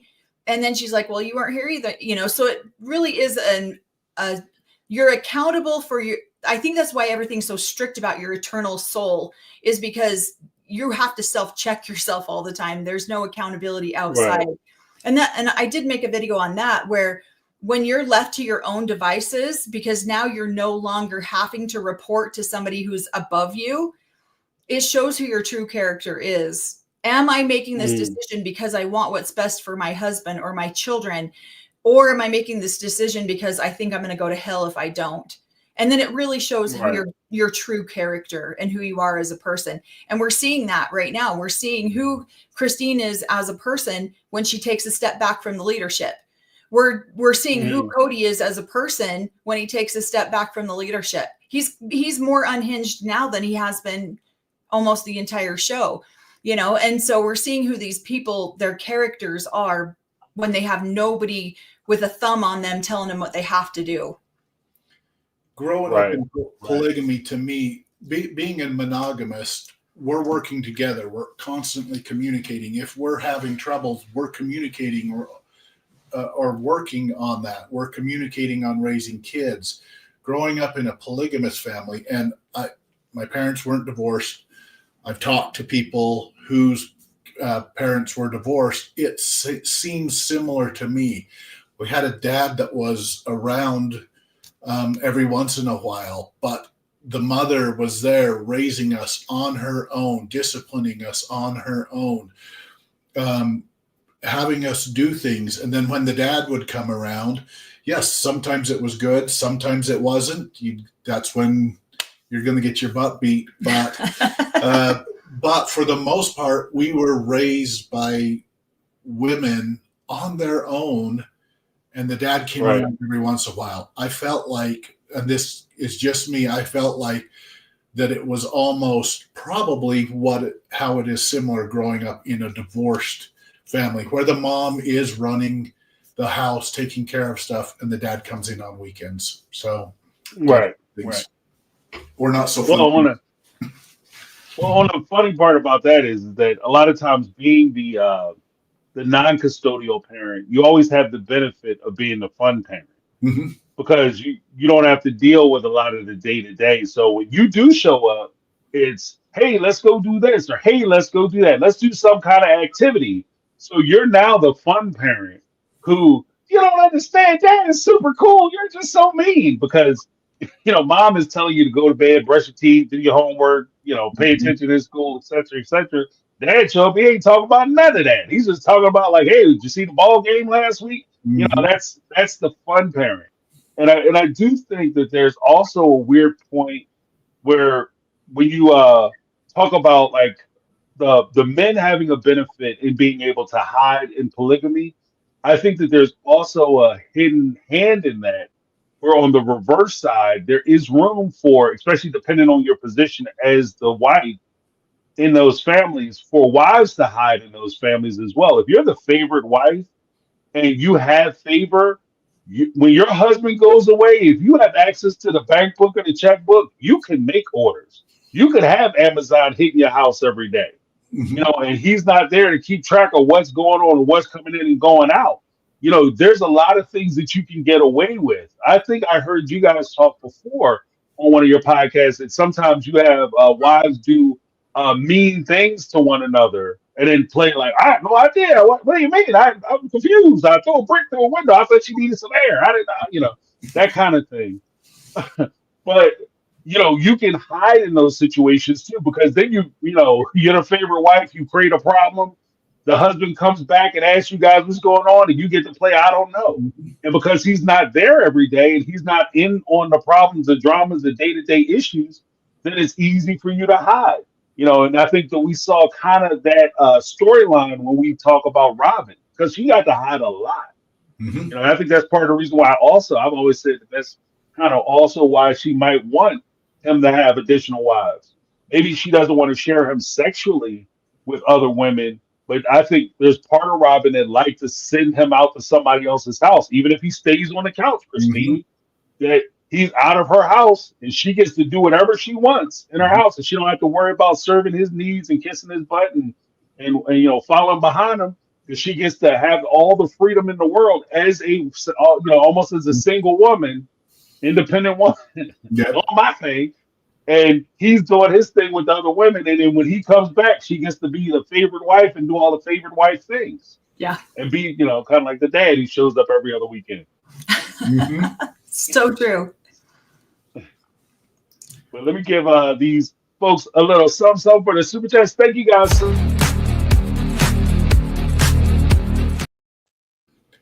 All right. That was awesome.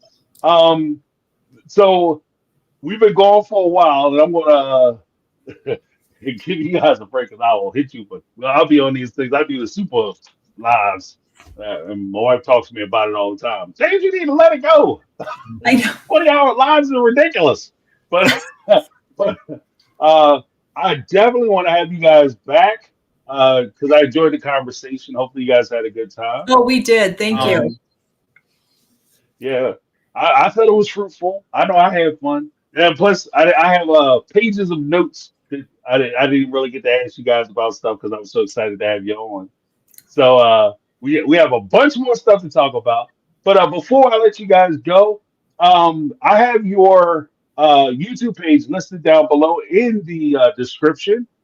If you guys go to their just a little FYI, if you go to their YouTube page, they also have their Instagram as well as their TikTok location. So you can find them on TikTok, Instagram, and on YouTube. So you can check them out there. What do you guys have coming up? You guys have anything interesting popping, video wise, or some lives or anything? Well, now that we have our microphones, I actually think they just got delivered on the front porch. We're going to start recording a couple of different episodes on just like our personal stories and experiences. Yeah. So I think we're going to do that. We do our live recap every week, which has been fun for us. Trying to get this guy on camera was so hard. And then the first time I did it, and we had such a great response. And then and now he loves it. Now he's like, he loves to get on and talk about things. And so, yeah, I think we're kind of just seeing where it goes, because I've been wanting to do a podcast for a long time, but the Sister Wives train has been kind of fun to be on. And then we'll probably do a Big Love series, I think, later. We'll rewatch Big Love and do that. Yeah, because I like Big Love. Yeah. Yeah. Yeah. So, I started watching Big Love a little while ago, And some of that, like to be honest with you, like there's one of the wives who is outright scary. Like the one that was from the compound, I think she was the second wife. Yeah. Yeah, she is scary. Like, oh, she horrifies me. Like, I'm like, what? We gotta get rid of this one. Homeboy, you messed up. Like, I don't know what you were thinking, but yeah, she is scary. She's a scary Yeah. one. But, Yeah, we watched Big Love. So I don't know if you've watched any of our videos where we've said Big Love was based loosely around my dad and his family. oh yes, I have heard you say that. Yeah. Yeah. Yeah. Which So, one is the second wife? Is there a second wife in your family? so my Yeah. mom, no, my mom would be considered like, because the first wife left when I was 2. So my mom's kind of been the first wife forever. Right. And when they did the interview with the guy who wrote Big Love, my mom was in the first wife position. So Right. the Okay. similarities are all, and then the second wife would be the compound wife. And then, yeah. So there's a lot of similarities in all of that. My dad watched the first episode of Big Love with a bunch of reporters and all of his wives when it first came out. And my mom's going to be embarrassed, but that first sex scene came on, and we were like, "Oh my gosh, what's happening?" And so my dad just instantly turned off the TV, and he's like, "Well, we're not watching that." So, yeah, it was pretty embarrassing. I wish so bad I would have been a fly on that wall when that happened. But then my dad would sneak over here and watch Big Love with us throughout the series. Oh, okay. Because none of the wives would allow him to watch it, so he'd sneak over here In the house. So yeah, it's hilarious. I love that series. That series will definitely trigger me a little bit though, and give me a little bit of PTSD because some of it's so spot on. And oh really? Yeah, it's so accurate. And we would watch it and we would guess which storyline was about who we knew. And so we'd be like, oh, we know that storyline goes to this person or that storyline goes to this family. So we kind of could guess where similarities were. Yeah. Somebody did right research when they put together that series. Yeah. So. Yeah. So he did the interview with my mom, did you interview with him too? No, my mom didn't, just my dad did. But I mean, we did a lot of interviews when we were younger. So we're in a couple different magazines. Yeah, my family did, my dad did. And so, so I remember doing photo shoots, taking pictures of our family and stuff like that back in the day. So, okay. Yeah, so that's a big so you said your dad was watching it and saw that sex scene. He was like, "Oh, the devil is a lie." Click. Not today, Satan. Bow. You know? Yeah. Well, that is crazy. I tell you what, like I could see the first wife. She was actually kind of cool. Like it was a weird situation watching because I didn't get through all of it, so I'm gonna be fair about it. But the first wife I thought was really cool. If anything, I was like the first wife, that was a win. Second wife, complete no. Third wife, she was okay. She needed, she needed some help. But that second wife, like I said, she was a pistol. Like she was a real one. She was scary. Like I don't know. I don't know if your dad had a second wife like that. Woo! Lord have mercy. Oh, he did, and she know. was just like that. And that's where I took the blame because my dad's the one who said, "Oh, Nikki is just like my wife," and I was like, "Oh yeah, she kind of is, huh?" And then my dad went back to that wife and said, "Melanie says you're just like Nikki on." Because everyone's looking at what is their part in the movie. If the show's loosely based around my dad, where do I fit into that? And so it's hilarious. And then I was the jerk for years because I said she was just like Nikki, but she is. So I mean, there's nothing I can do about that. So but let's be honest, you're not like the first one, and you're surely not the third one. No. So no. By the process of elimination, I hate to tell you, you're number 2. Nikki, it is. Yeah, but so yeah. I understand why she was insulted, though. I'm not gonna lie to you because that one's a pistol. Nikki's a real one. Yeah. Oh, and so was my other mom, just like her. So. Oh, really? Yeah, I couldn't do that. Like I watched that show and I used to say to myself, I was like, I don't know how my man is putting up with it. Like 3 women, I know it's cliche. I couldn't do 3 women, but I couldn't do one Nikki. You know what I mean? Forget the dumb shit. I couldn't do one of them. Yeah. So God bless him. Like, you have to have the patience of Job to get through that. Because nope. Yeah. No, thank you. Hell, please. Yeah, if it was relying on me, you have to have 3 to get to heaven. Hell, please. Yes, I'll take that. But the gasoline side of gasoline draws. Thank you. You know. That's awesome. Yeah. Wow. That's awesome, though. I'm glad to hear that. So make sure you guys are for the chat. Thank you guys so much for hanging out with us. I appreciate it. I know it's kind of long, and I know you guys might be kind of wore out, and I appreciate for sure Notes to Self 444 coming through with Melanie and Corey coming down, hanging out with us. Make sure you guys check out their channel. Like I said, it's a lot of interesting stuff. It's not just the one thing that I like about their channel is that it's not just about sister wife stuff, kind of what Melanie was saying. So it's not just a recap of like the episodes, but you also get a feel for the real life application of how these particular instances and circumstances may appear in real life with real life experiences and real life observations about what they've seen and from what they've known from being in the faith. And it also helps that they know the cast. So I mean, you can't beat that either. Yeah. Yeah. But again, thank you guys so much for hanging out with me. I appreciate it. This was the conversation, my take on reality conversation. Like I said, this is the flagship show. So we'll see how it works out. This actually, speaking of podcasts, these might actually turn into a podcast. I think I might do them in a podcast format. So we'll see how that works out. Like you guys said, the technology is a little new to me, so I just got to figure out how to do it. Yeah. And we'll have a good time trying to figure it out. So it is what it is. But before I go, I want to make sure I give a huge shout out and thank you to the chat, because you guys were holding it down. I was trying to juggle a lot of balls, so you guys were holding down for me in the chat. But I also most definitely want to give a big thank you to the moderators. I have Carmel Cutie, I have Lizzie B, I have Brittany, not Brittany, in the house holding down for me. Did you guys have any moderators? 'Cause I don't want to miss anybody. Okay, that's all right. Well, We trusted you guys. Your moderators. That was awesome.